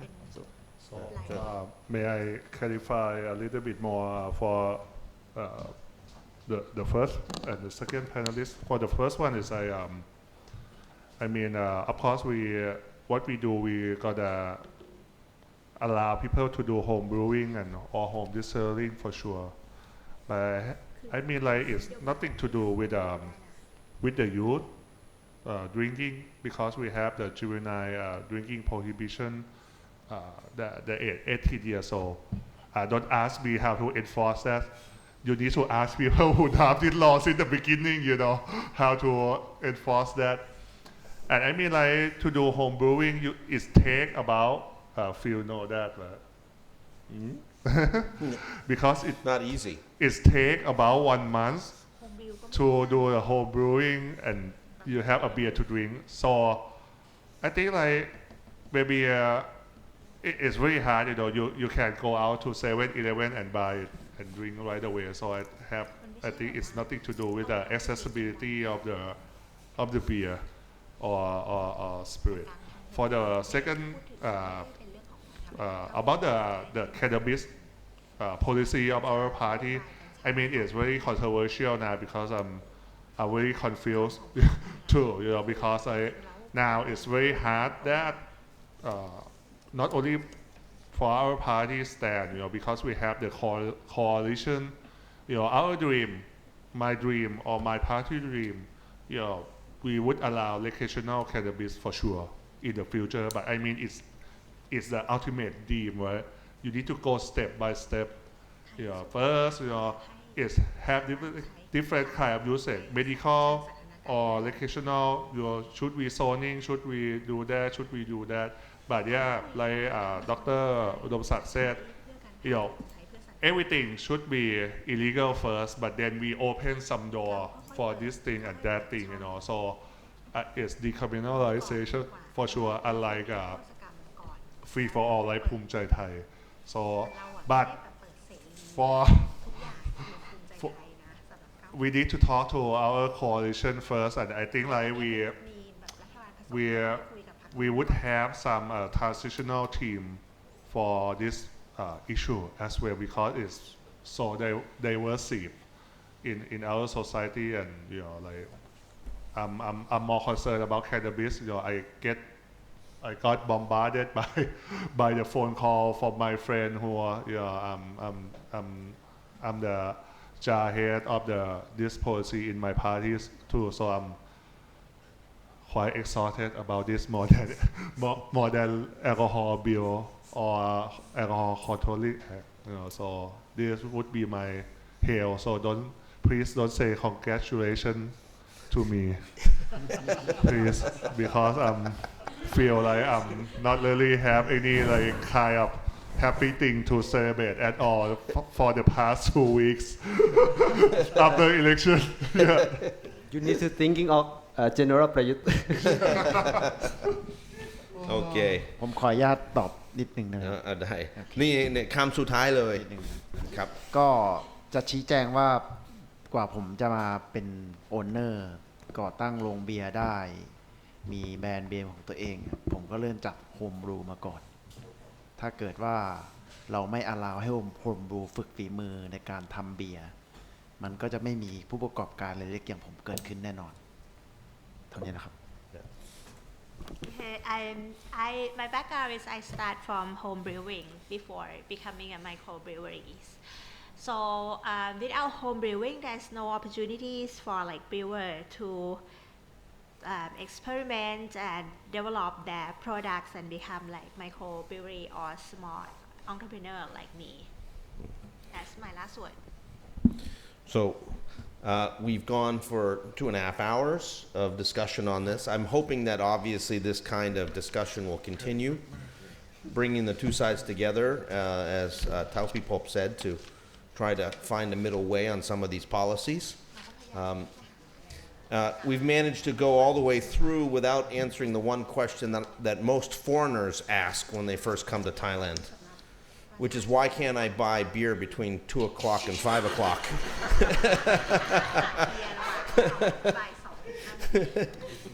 But we'll leave that mystery for another day. I want to thank all our panelists for coming and for spending time to try to enlighten us a little bit about not only the advertising policy, but where we're heading to on issues related to alcohol and possible liberalization. I want to thank Kun Meo, our translator, who's done a tremendous job. And I want to encourage everybody who drinks, some of you don't, to enjoy yourself at the bar. Thank you very much.